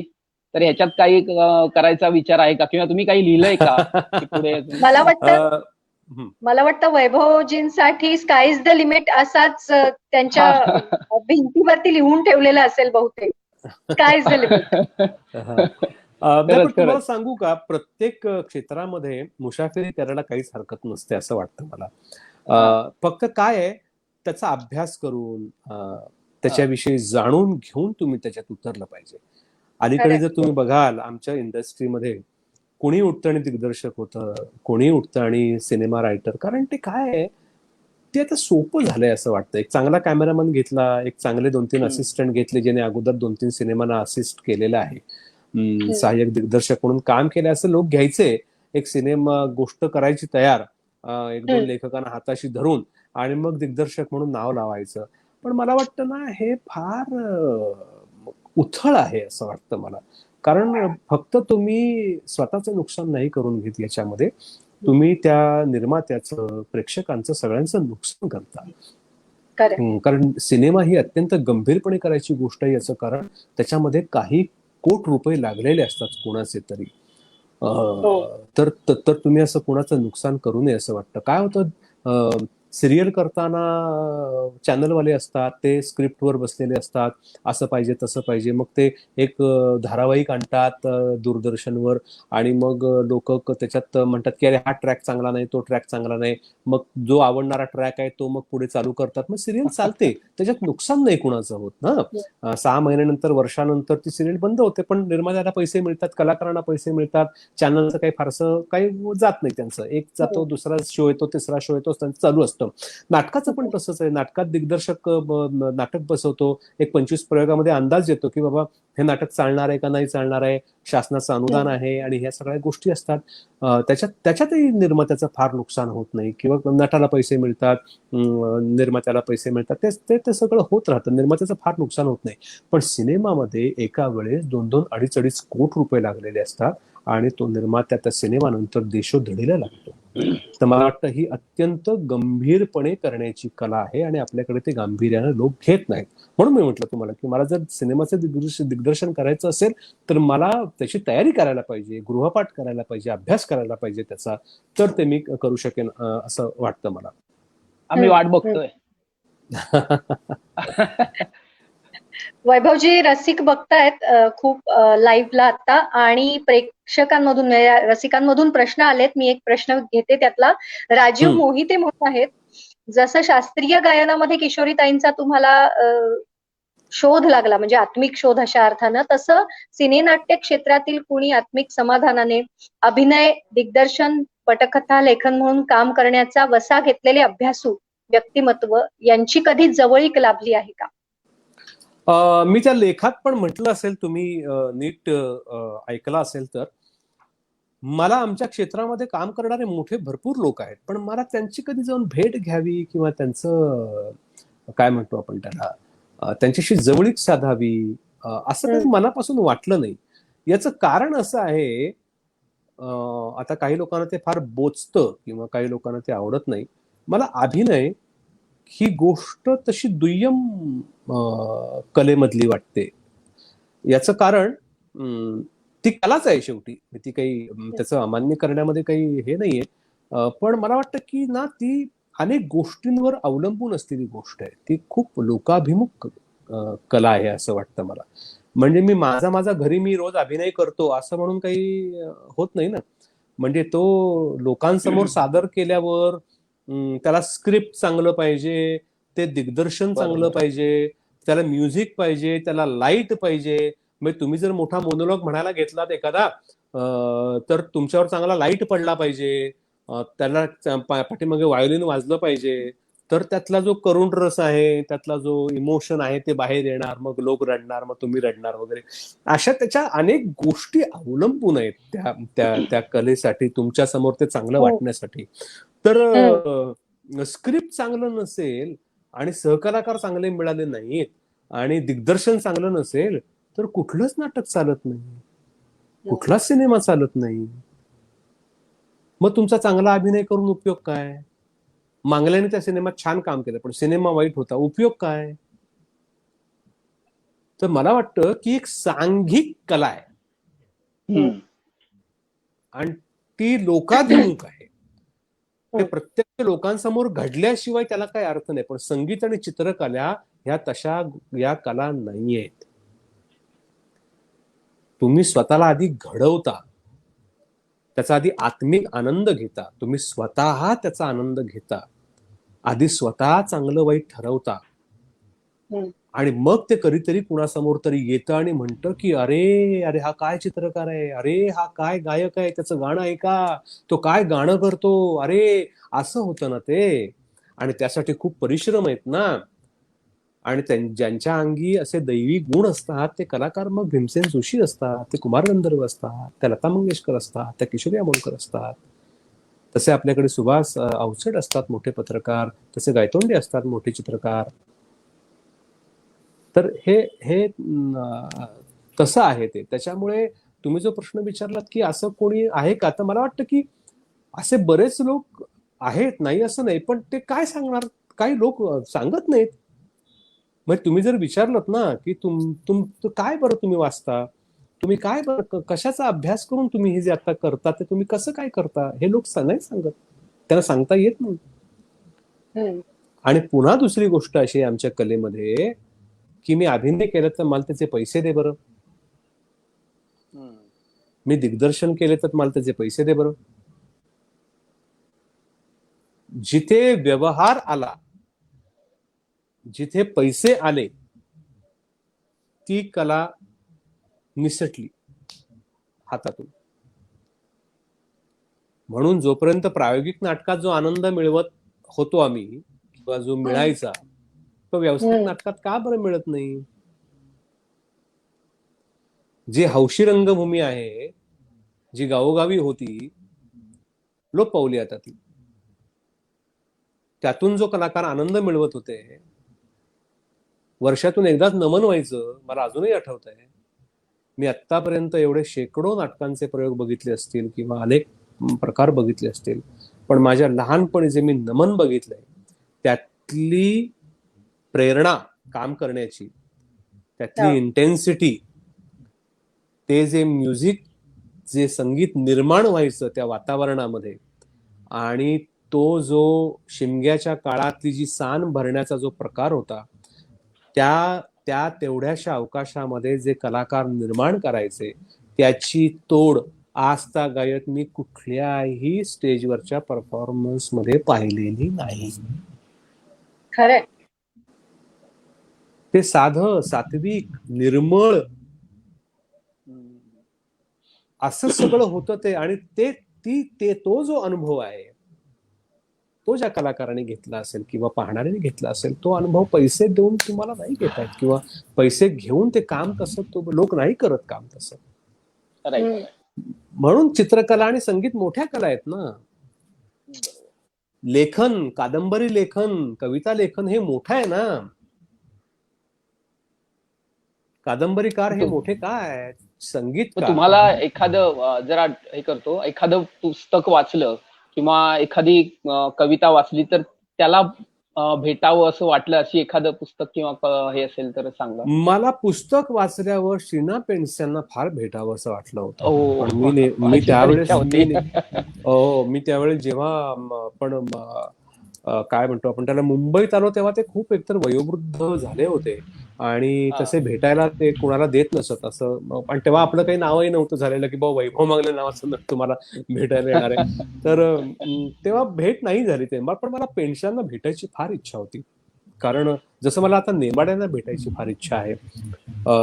पेंडसेंना याच्यासाठी मला भेटायचं होतं की मराठीमध्ये प्रादेशिक कादंबरी त्यांनी ज्या पद्धतीने निर्माण केली ते फार मोठं काम आहे.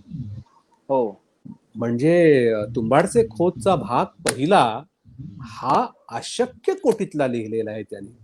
त्यातलं कॅरेक्टरायझेशन, त्यातली कॅरेक्टर्स, त्यातल्या भूमिका, त्यातली माणसं, त्यांच्या वृत्ती प्रवृत्ती, हा केवढा कॅनव्हास आहे. म्हणून कादंबरी मोठी आहे जगभरामध्ये कुठेही गेलात तरी. कादंबरी लेखन हे फार मोठं आहे ना काम. हा म्हणून. दीप्ती, हॅलो. संगीता नेने दामले म्हणून रसिक आहेत आपल्या, ज्या बघतायत.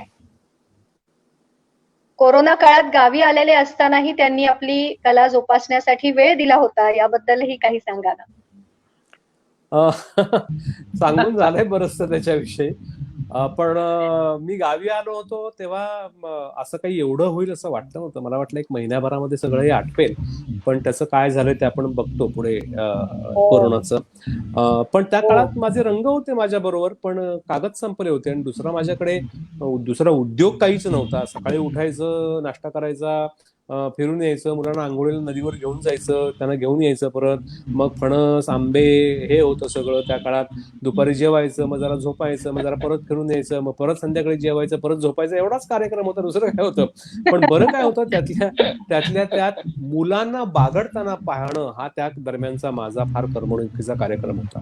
माझी मुलं मुंबईत वाढलेली, लहानाची मोठी झालेली आहेत. माझा मुलगा 7 वर्षाचा आहे, मुलगी माझी 13 वर्षाची आहे. आणि यांनी कधी गाव पाहिला नव्हता, एवढे कधी राहिले नव्हते. म्हणजे कधीतरी 4-8 दिवस जाऊन आले तर वेगळी गोष्ट होती. या काळामध्ये त्यांनी जो धुमाकूळ घातलाय गावी आणि जो आनंद मिळवलाय तो वर्णन करता न येण्यासारखा आहे. उन्हातानात भटकत होती, ती करवंद खात होती, त्यांना घाम किती याच्याशी काही पडलं नव्हतं, कपडे मळले त्याचं काही पडलं नव्हतं, ती शेणात जात होती, गुरांच्या पाठी जात होती, ती नदीत बुचकळत होती, काय वाटेल ते करत होते. आणि ते मी फक्त पाहत माझं सगळं बालपण मी एन्जॉय करत होतो. आणि फार फार फार सुंदर अनुभव होता माझ्यासाठी तो. आणि करोनाचा काळ, खरं सांगतो, पुन्हा सगळे लोक एकत्र येण्याचा काळ होता असं मला वाटतं. आता माणसं लक्षात घ्या, जे आपले रक्ताची असतात, माझ्या मते तीच बहुतांश वेळा आपल्याला समजून घेतात का, किंवा आपण त्यांना समजून घेतो त्या माणसांना. तर माझी बायको, माझी मुलं, आई, माझी भावंड, आम्ही सगळे पुन्हा खूप वर्षाने एकत्र आलो, पुन्हा एकत्र छान राहिलो, पुन्हा एकमेकांची सुखदुःख एकमेकांना सांगितली आणि पुन्हा एका वेगळ्याच बंधाने बांधलो गेलो असं मला वाटतं. तर हा काळ त्यासाठी मला फार महत्वाचा वाटतो.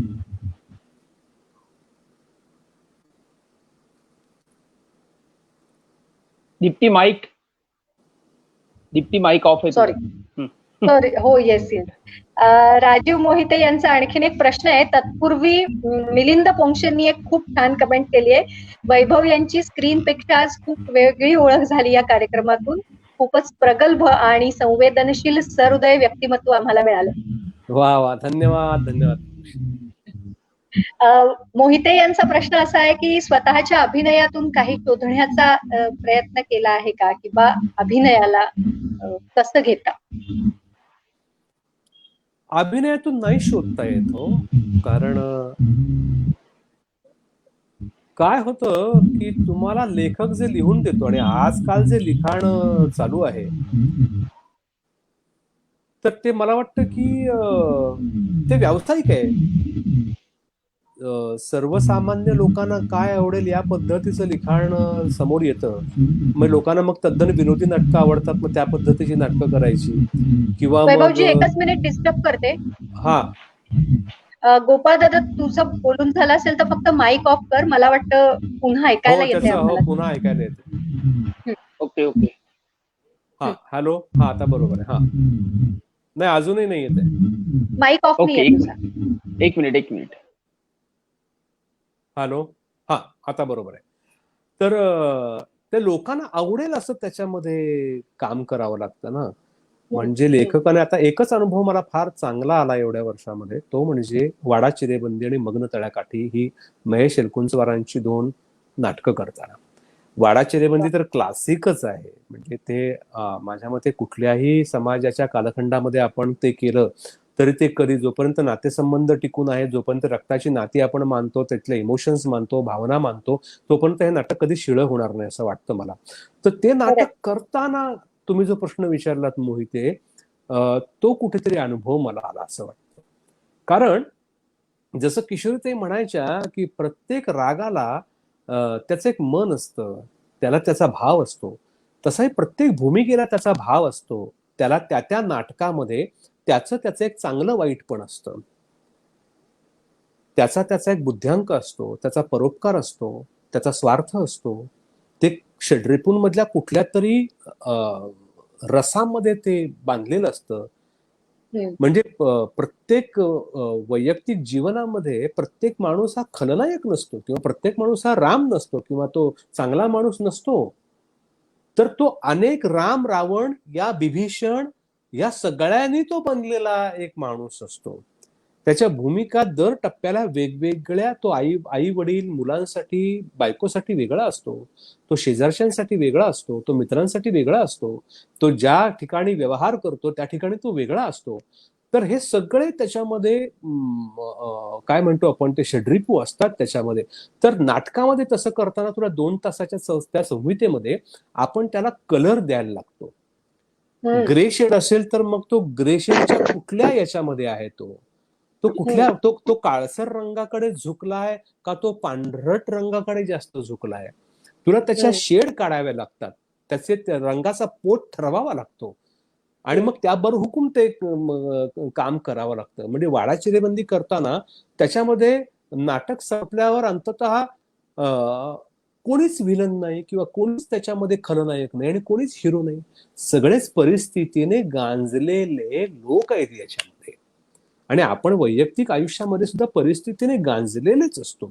तर ते समजून घेऊन तुम्हाला भूमिका करावी लागते. मग कुठल्या वेळेला तो थोडासा चांगला माणूस म्हणून वागतोय, कुठल्या वेळेला तो थोडासा वाईट म्हणून वागतो आहे, जे 4 चौघांना न पटण्यासारखं तथाकथित जे मूल्य आहे ते त्याला तो धरून आहे का, तर ते सगळं पाहून त्याची भूमिका करावी लागते. आणि प्रत्येक नाटकाला एक क्षण असा येतो, तालमीच्या नंतर प्रयोग जेव्हा सुरू होतात, प्रेक्षक जेव्हा तुम्हाला स्वीकारायला लागतात, ते नाटक म्हणून, एक ऍक्टर म्हणून, नट म्हणून, तर एक क्षण असा येतो की जसं किशोरीताईचं गाणं ऐकताना असं होतं की तो राग मी बनतो, किंवा मी आहे तो राग आहे असं मला वाटतं ना. तसं भूमिका करताना एक क्षण असा येतो की मी वैभव मांगले नाही, मी तो भूमिका करणारा भास्कर आहे. आणि मग त्यातून एखादं जे वाक्य तुमच्या तोंडून येतं, भास्करच्या तोंडून जेव्हा ते एखादं वाक्य येतं, तेव्हा तो क्षण तुम्हाला नट म्हणून उजळवून टाकणारा असतो.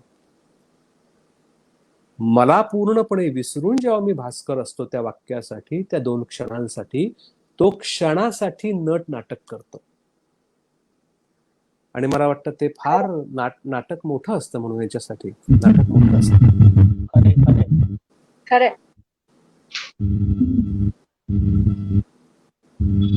दीप्ती, बोल. मगाशी मी विचारलं त्यातलं एक राहिलंय तुमचं सांगायचं, हा, लेखनाबद्दलचं.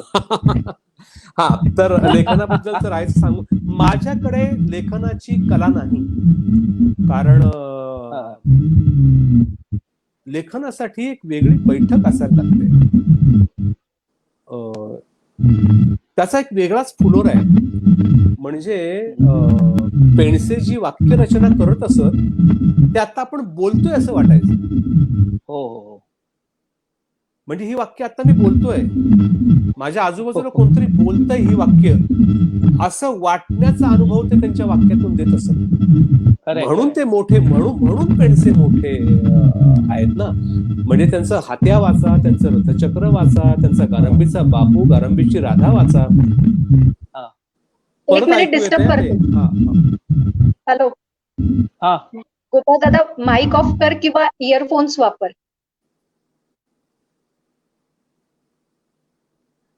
हॅलो. हा.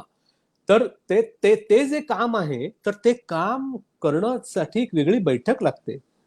म्हणून उठसूट जसे आपल्याकडे सुगम गीत गाणारे असतात, तसे काही उठसूट आपल्याकडे लेखक नसतात, किंवा उठसूट चारोळ्या लिहिणारे जसे लोक असतात किंवा कविता करणारे लोक असतात. आज तू मला भेटलीस, मग मी तुला भेटलो, आणि काय न जाणो काय झालं, आपल्यामध्ये एक वेगळंच नातं निर्माण झालं वगैरे, अशा कविता करणारे जसे लोक असतात तसे कादंबरीकार नसतात आपल्याकडे. आपल्याकडे कादंबरीकार फार क्वचित निर्माण होतात, आणि त्यातूनही लोकोत्तर कादंबरी लिहिणारे तर एक दोनच असतात शतकामध्ये, अशी त्याची कथा आहे. त्यामुळे लेखन हा काही प्रकार माझ्याच्याने होईल म्हणजे फुटकळ अस्फुट ज्याला आपल्याकडे म्हणतात, स्फुट लेखन, स्फुट लेखन, तसलं मी काहीतरी फुटकळ लेखन करू शकतो. पण त्यासाठी जो एक भाषेचा फुलोरा लागतो, जो त्याच्यातून तुम्हाला एका वाक्यामध्ये कादंबऱ्यांचे विषय होतील अशी वाक्य लिहिणं, त्यासाठी मोठी वैचारिक आणि एकूणच वेगळी बैठक लागते. पु ल देशपांडे आणि अंतू बर्वा ऐकल्यावर असं वाटतं की किती महान होते पु ल देशपांडे, आणि त्यांनी जे लिहून ठेवलंय हे किती महान होतं, आणि आजही वाचताना मला तितकाच आनंद मिळतो. तर मला वाटतं ते काम आपल्याकडनं होणं कठीण आहे. आपल्याला काही येत नाही हे पण कळायला पाहिजे ना.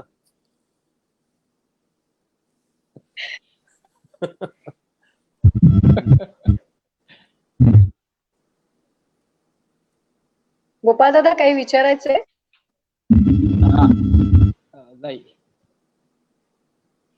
नाही. तुझं प्लीज माईक ऑफ कर ना. वैभवजी, आम्ही कॉलेजला असताना, किंवा मला वाटतं गोपाळ दादा सुद्धा कॉलेजला असताना, किंवा तुम्ही स्वतः सुद्धा कॉलेजला असताना, आपल्याला अभिनय शिबिरं किंवा कलाकारांसाठीची शिबिरं अशी खूप रत्नागिरीमध्ये अनुभवायला मिळाली नाही.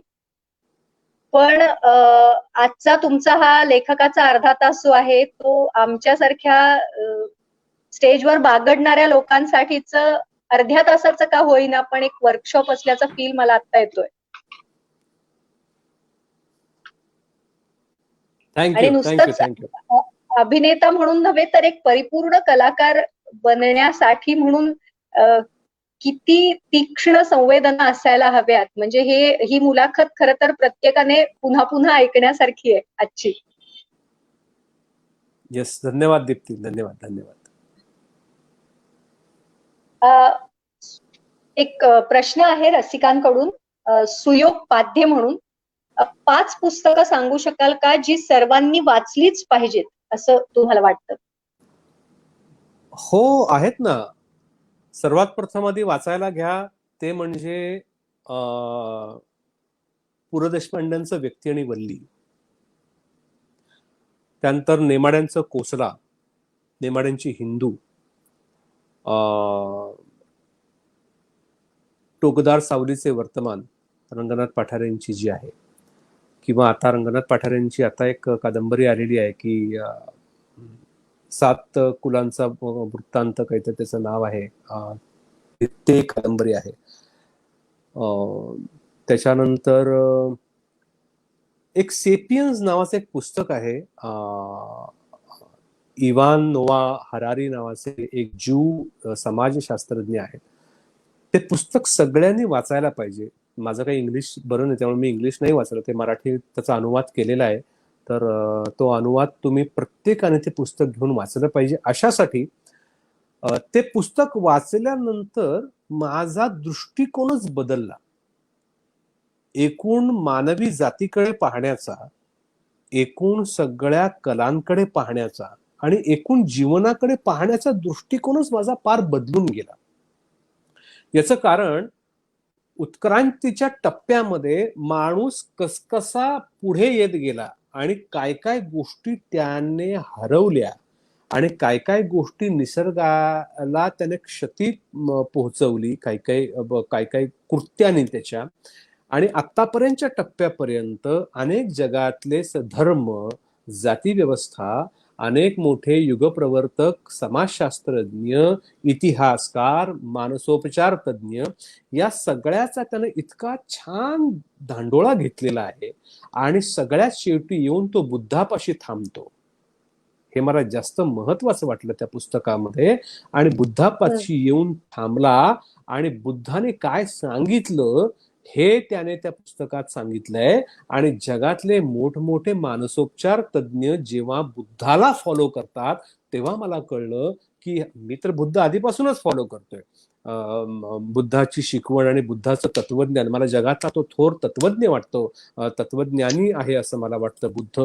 तर तो तिथे येऊन थांबतो आणि जगाला जर आनंदाकडे जायचं असेल, सुखाकडे जायचं असेल, वैयक्तिक सुख आनंद याच्याकडे जायचं असेल तर तुम्हाला बुद्धासारखा दुसरा मार्ग नाही असं जेव्हा सांगतो तेव्हा मी बुद्ध केवळ माझ्या भूमीतला आहे म्हणून असं नव्हे तर भारतीय तत्वज्ञान म्हणून सुद्धा किती थोर आहे याची मला एक प्रचिती येते. आणि ते पुस्तक प्लीज सगळ्यांनी वाचा. ते फार मोठं पुस्तक लिहून ठेवलेलं आहे त्यांनी आणि त्याने माझी दृष्टी तरी बाबा पूर्णपणे बदलली. दुसरं अजून पु ल देशपांड्यांनी डिग्री ते मॅट्रिक त्यांचं एक लिखाण आहे आणि ते युट्यूबवर माझ्या मते त्यांनी ते स्वतः कथन केलेलं सुद्धा आहे. तर ते प्लीज वाचा. पु ल देशपांड्यांच्या आतापर्यंतच्या लिहिलेल्या सर्वोत्तम लिखाणापैकी ते आहे असं मला वाटतं. कारण ते मला आत्ताही हसू येतंय कारण ते तुम्हाला सांगत असताना ते इतकं भन्नाट आहे. त्या बालवयामधले शिक्षक हा जो एक त्रास असतो त्याच्याविषयीचे त्यांनी सांगितलंय. अरे काय कमाल लिहिलंय त्याने ते. मला जेव्हा कधी कधी असं जेव्हा खूप त्रास होत असतो किंवा काय करावं कळत नाही तेव्हा ते नक्की जेव्हा लावतो पु ल देशपांड्यांचं आणि नक्की वाचतो. अंतू बर्वा आता विषय निघालाय म्हणून सांगतो. व्यक्ती आणि वल्ली मधलं सगळ्यात मला आवडलेलं जर कॅरेक्टर असेल तर ते अंतू बर्वा आहे.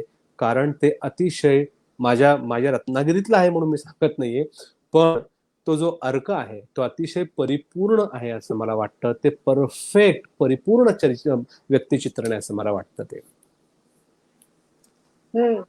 खरंय. गोपाळ दादा काही प्रश्न विचारायचे आहेत का? नाही विचारण्यापेक्षा नुसतं ऐकतच राहावं असं वाटतंय. ऍक्च्युली हे खरंय तुझं म्हणणं. ओके मला मात्र अजून एक प्रश्न आहे. गोपाळ दादा तुझा माईक दादा नका म्हणू.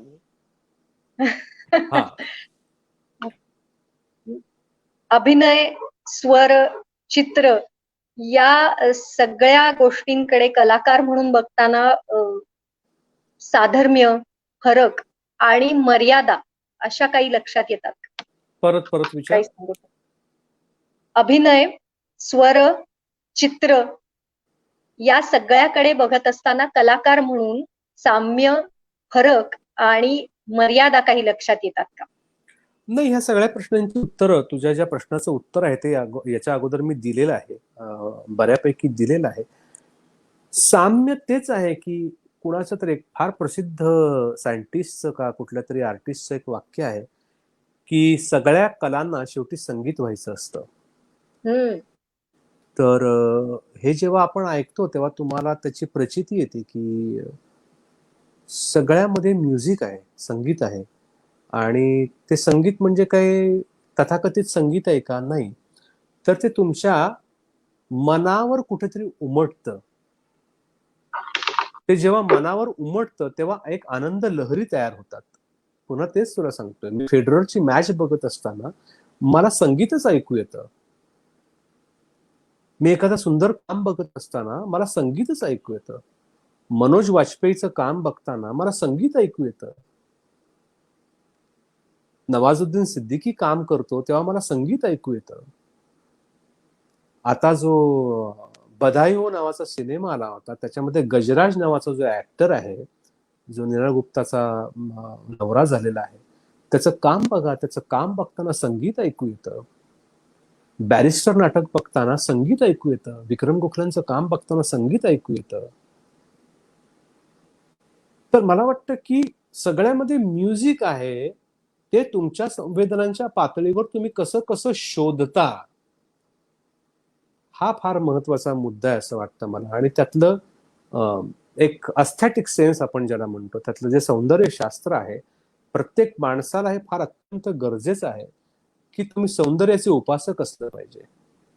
आपण फार चुकीचे अर्थ घेतो सौंदर्याचे, पण जे सौंदर्य आहे ते कुठल्याही गोष्टीमध्ये असतं. म्हणजे मी रस्त्यावरून चालताना मुलांना घेऊन जातोय, एखाद्या माणसाची मला वेशभूषेमधली रंगसंगती आवडली तर मी माझ्या मुलांना सांगतो, बघा किती सुंदर रंग त्याने परिधान केले, त्याने त्याच्यावर काय सुंदर शर्ट घातलाय, त्याच्यावर किती छान त्याची पॅन्ट बघा किती शोभून दिसते, त्याच्यावर त्याने चपला घातले त्या किती सुंदर आहेत बघा. म्हणजे सुंदरता ही कुठेही असू शकते तुमच्या आजूबाजूला.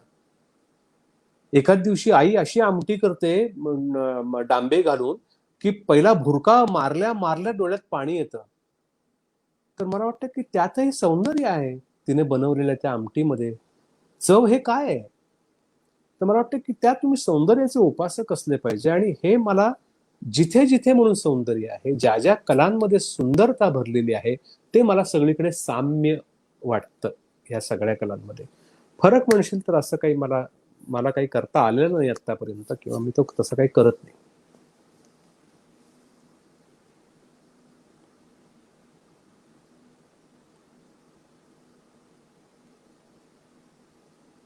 मला काही प्रश्न विचारायचा नाहीये, पण तुम्ही आता लिहिलेलं असतं तर ते पुस्तक सुद्धा वाचायला खूप छान वाटलं असतं. काय दीप्ती? दीप्ती तुझं माईक बंद कर बहुतेक असं. दीप्ती ऐकलं? मला थोडा दीप्ती ऐकायला कनेक्शन येतंय का? प्रॉब्लेम आहे, पण मला असं वाटतंय की तू गाण्याबद्दल काहीतरी बोललास त्यांच्या. नाही, मी म्हटलं आतापर्यंत जे काही बोलले हे सगळं लिहून काढलं तरी एक छान पुस्तक होईल वाचण्यासाठी.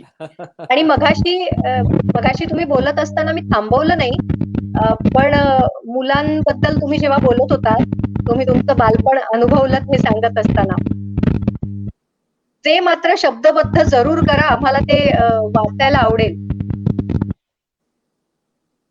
येस नक्की. गोपाल दादा, तुझं माईक ऑफ करतोस? हा. किशोरीबाईंच्या आपण लिहिलेला किशोरीबाईंवरचा लेख जेव्हा वाचला होता लोकसत्तेला, तेव्हा नक्कीच संपर्क केला होता तुम्हाला. कारण किशोरीबाईंना रत्नागिरीत आणण्याचं स्वप्न आर्ट सर्कलचं अर्धवट राहिलं. म्हणजे आज आता या क्षणाला सुद्धा रुखरुख आहे. आणि तुमचा लेख ऐकत असताना म्हणजे त्या शब्दांनी अंगावर काटा आला आणि त्या चुटपुटीने डोळ्यात पाणी पण आलं खरंच.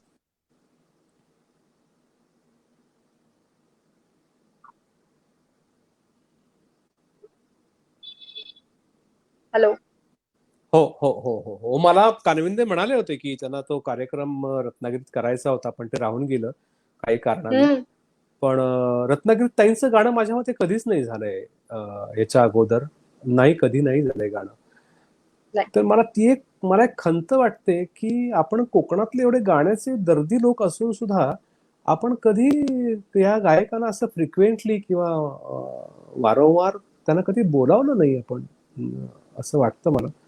माहित नाही काय त्याच्या मागे कारण असावं किंवा काय, पण आर्ट सर्कलने बोलवायला, मग तेव्हा तुमच्या बोलण्यातून कळतच आहे की ते राहून गेलं आणि त्याची आता रुखरुख मनाला लागून राहिलेली. पण ते ताईंचं गाणं फार मोठं गाणं होतं. आणि मला दुःख कधी कधी तेच वाटतं की किशोरीताई, एकदा मी एका प्रतिथयश गायकाबरोबर काहीतरी एका कुठल्या तरी शो मध्ये मी गायलो होतो काहीतरी, तर त्या मला म्हणाल्या होत्या की वैभव, एकच सांगते, गाण्याची तयारी दाखवण्यासाठी गाणं कधी म्हणू नये. आणि तानांची भेंडोळी प्रेक्षकांवर फेकणं आणि तारसप्तकात ताना घेऊन खाली येणं, वर जाणं आणि तसं गाणं असणं म्हणजे गाणं नव्हे. गाणं हे वेगळं आहे. आणि ते गाणं किशोरीताईंनी म्हणा, कुमारजींनी म्हणा, किती शोधलं होतं या लोकांनी. आणि ते गाणं का प्रेक्षकांना आजही कळत नाही. म्हणजे आज मला वाटतं की जे तथाकथित आज गायक म्हणून बाहेर फिरतायत किंवा ज्यांच्या अनेक मैफिली सतत होत राहतात, ज्या नाट्यसंगीत आणि अत्यंत आपण बघतो की ते कशा पद्धतीने कसे गातात लोक, तर याचं मला खरं कमाल वाटते की आपण हे काय ऐकतोय. म्हणजे आपल्याकडे एवढे थोर मोठमोठे लोक होऊन घेऊन त्यांचं गाणं उपलब्ध आहे, असं नाही की ते गाणं उपलब्ध नाहीये. तर मग आपण काय संस्कार करतो पिढ्यांवर. घे गाणं आणि गा, घे नाट्यसंगीत आणि गा. हे तानावर ताना, तानावर ताना, विनाकारण वाटेल तसं गाणं फिरवून फिरवून 15 मिनिटं गाणं, हे काही गाणं नाहीये हो. ते गाणं फार वेगळं असतं आणि ते गाणं काय असतं हे सांगितलंय ना लोकांनी आपल्याला, मग ते आपण का ऐकत नाही. तो संस्कार आपण का करत नाही मुलांवर. तर मला वाटतं की ते करायला पाहिजे. तर पुढे फार कठीण आहे. चांगलं गाणं निपजणंच कठीण आहे. म्हणजे सत्यशील देशपांडे, पंडित सत्यशील देशपांडे असं म्हणाले होते एका मुलाखतीमध्ये, अलीकडचे गायक जेव्हा गायला बसतात तेव्हा पहिला सूर लावल्या लावल्या कळतं की ह्यांना नाट्यसंगीत म्हणायची घाई आहे. हा, म्हणजे नाट्यसंगीत एकदा गायला घेतलं की लोक लगेच असे आता नाट्यसंगीत. हा, अरे पण मग तू ऍक्च्युली तू क्लासिकल 40 मिनिटं एक राग गा ना आधी, आणि लोकांना त्याची सवय लाव आधी. रत्नागिरीतले असे एक गायिका आहेत, आपलं आता नाव नाही सांगत मी त्यांचं, आणि अत्यंत गुणी गायिका आहे ती. त्यांनी मला म्हणाला की असं असं असं असं आहे. तर म्हटलं एक काम करा तुम्ही आधी, तुम्ही नाट्यगीत गाणं सोडून द्या आधी पहिला. कारण प्रत्येक कार्यक्रमात तुम्हाला हे नाट्यगीत म्हण, ते नाट्यगीत म्हण, ते नाट्यगीत म्हण, ते नाट्यगीत म्हण असं म्हणतात. तुम्हाला हवंय ते नाट्यगीत तुम्हाला म्हणता येत नाही. आणि मग तुम्हाला त्या कार्यक्रमामध्ये आणि 4 गायकांमध्ये स्वतःला सिद्ध करण्यासाठी प्रेक्षक म्हणतायत तेच नाट्यगीत म्हणून तुम्हाला टाळ्या मिळवाव्या लागतात, तुमच्या किती मनात असो किंवा नसो. म्हटलं पहिलं नाट्यगीत गाणं बंद करा, नका नाट्यगीताचे कार्यक्रम करू. आधी स्वतः अशी बैठक तयार करा की मी एक राग किमान 40 मिनिटं गाऊ शकते. किशोरीताई म्हणायच्या, मी एकही फ्रेज रिपीट न करता 1 तास गाणं गाते, म्हणजे माझी पात्रता काय आहे हे तूच सांग वैभव. तुम्ही अश्विनीताई परवा, त्या तर आता किती मोठ्या आहेत, जवळपास 60कडे आलेल्या गायिका आहेत त्या. 58, 55, 58 त्यांचं वय असेल आणि अत्यंत ख्यातनाम आणि सुप्रसिद्ध जयपूर घराण्याच्या गायिका आहेत. त्या मला म्हणाल्या, अरे परवा मी असाच एक झिंजोटी ऐकत बसले होते त्यांचा बेडरूम मध्ये, आणि म्हणाले मला हुंदकाच आवरेना. नवरा येऊन मला म्हणाला की काय झालं अगं. ते म्हणाले बघ काय गातात हे झिंजोटी. म्हणजे आज इतकी तपश्चर्या केल्यानंतर या तपस्वीला असं वाटतं की ही बाई गाते ते गाणं केवढं महान आहे. एवढ्या मोठ्या गायिकेला असं वाटावं, तर तुम्ही आम्ही कपदार्थ आहोत, मग आम्ही नाट्यगीत ऐकण्यामध्येच का धन्यता मानतोय. आम्ही दिवाळी पहाटला तेच तीच गाणी, हेच सुरानो चंद्रभा, म्हणजे आता ते गाणं लागलं की मला उठून जातो मी तिथून, कुठूनही कुठे लागलेलं असलं की. घेई छंद मकरंद आणि ते सुरत पिया की, अरे तुम्ही काय, म्हणजे ही गाणी तयार करून ठेवलेत किंवा ज्या काळामध्ये हे लोक गात होते त्यांनी काय गाऊन ठेवलंय हे तरी पहा. किमान तेवढ्या ताकदीचं तरी गा. खरंय. तुम्ही सा लावायचा वरचा की तिथेच जीव घुसमटून जाईपर्यंत, टाळ्या येईपर्यंत तिथे थांबायचं, हे गाणं नाहीये. आणि हे गाणं नाहीये हे आपण लोकांना सांगितलं पाहिजे. मी आर्ट सर्कलला या निमित्ताने एक विनंती करतो की असं तुम्ही सांगायला पाहिजे. गाणं जर ऐकायचं आहे, जसं आमच्याकडे इथे मुंबईमध्ये रवींद्र नाट्य मंदिरमध्ये असा कार्यक्रम असतो, एनसीपीए मध्ये कार्यक्रम असतो की पूर्वीची रेकॉर्डिंग्स लोक बकायदा रेकॉर्डिंग्स लावून तिथे ऐकायला जातो आम्ही सगळे गाणं. मग त्यात केसरबाई असतात, मग त्यात मुगूबाई असतात, मग त्यात फैयाज खां साहेब असतात, मग त्याच्यामध्ये रहमत खान साहेब असतात, आमिर खान साहेब असतात, बडे गुलाम अली खान साहेब असतात.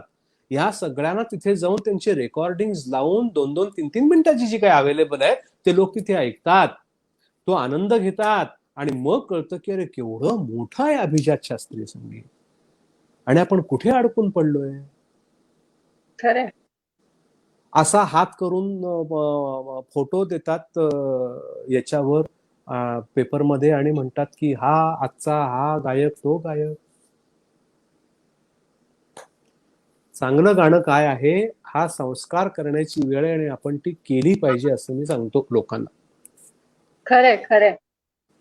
आजच्या ह्या तुमच्या गप्पांमधून ही आम्ही जरूर सूचना म्हणून तुमची नोंदवून घेऊ की शास्त्रीय संगीताच्या या महोत्सवाबरोबर अशा पद्धतीच्या जुन्या रेकॉर्ड्स जर उपलब्ध झाल्या तर आपल्या रसिकांना हा आणि म्हणजे येणाऱ्या म्हणजे काय पिढीसाठी हरकत आहे त्या ना, म्हणजे हो हो भूपदर्शन नावाचा एक कुमारजीने कार्यक्रम केला होता, तो अवेलेबल आहे. किंवा त्याने बागेश्री दर्शन हा कार्य, आपल्याला बागेश्री किती अंगाने दाखवतात हे तर कळेल.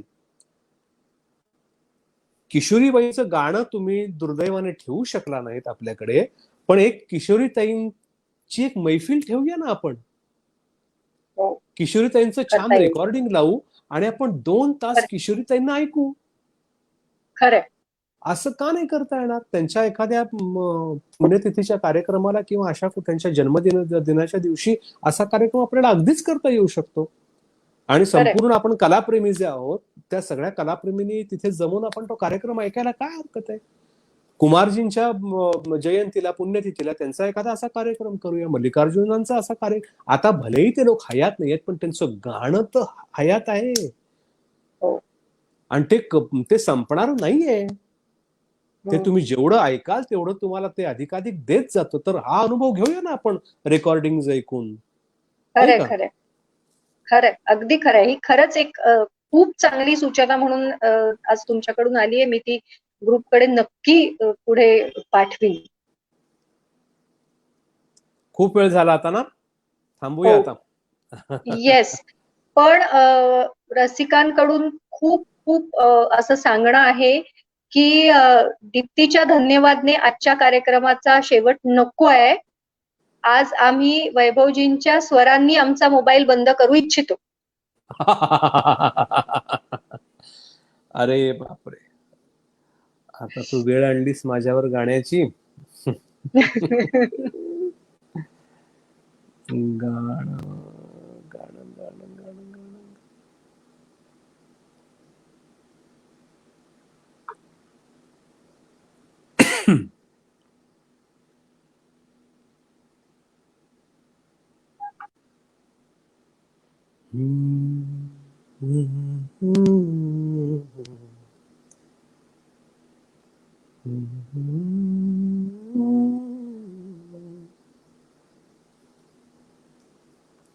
एक ते गाणं माहिती असेल तुम्हाला कदाचित, कवी ग्रेसांची कविता आहे ही, पाऊस कधीचा पडतो.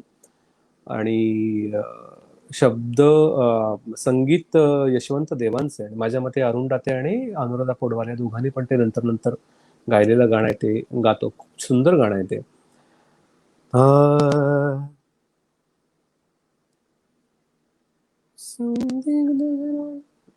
संदिग्ध घराच्या ओळी आकाश ढवळतो.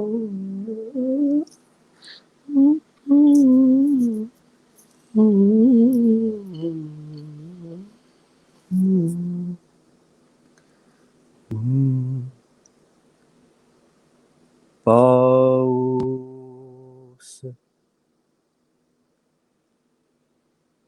पाऊस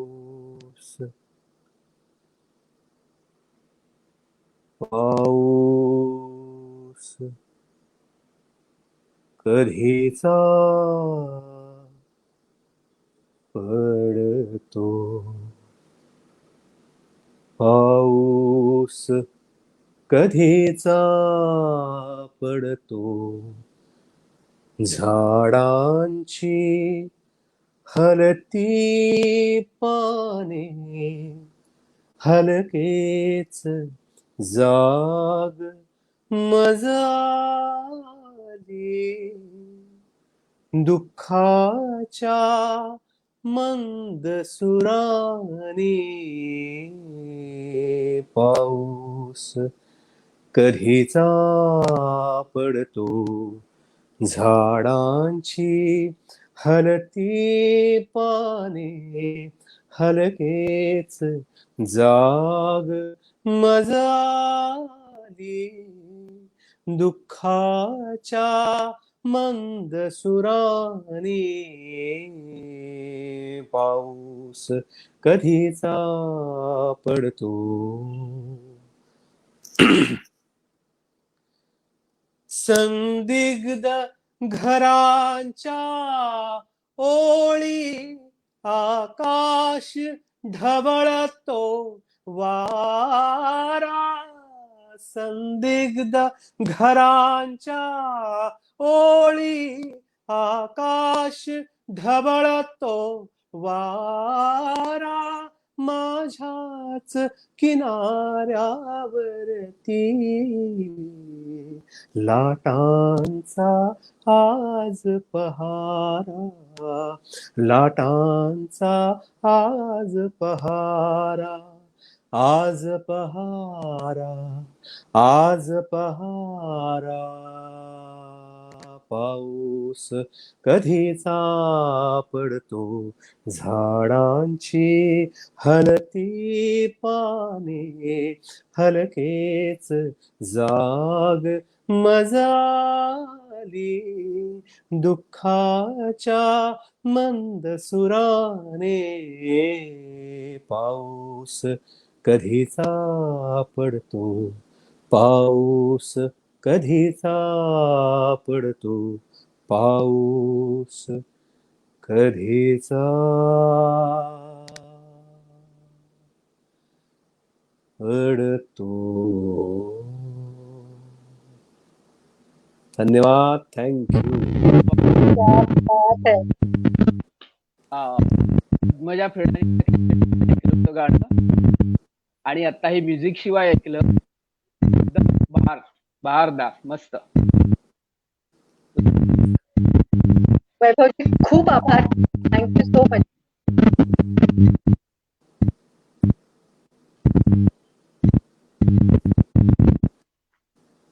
शुभेच्छा, गुड नाईट. रसिक प्रेक्षकांचे सुद्धा मनापासून आभार.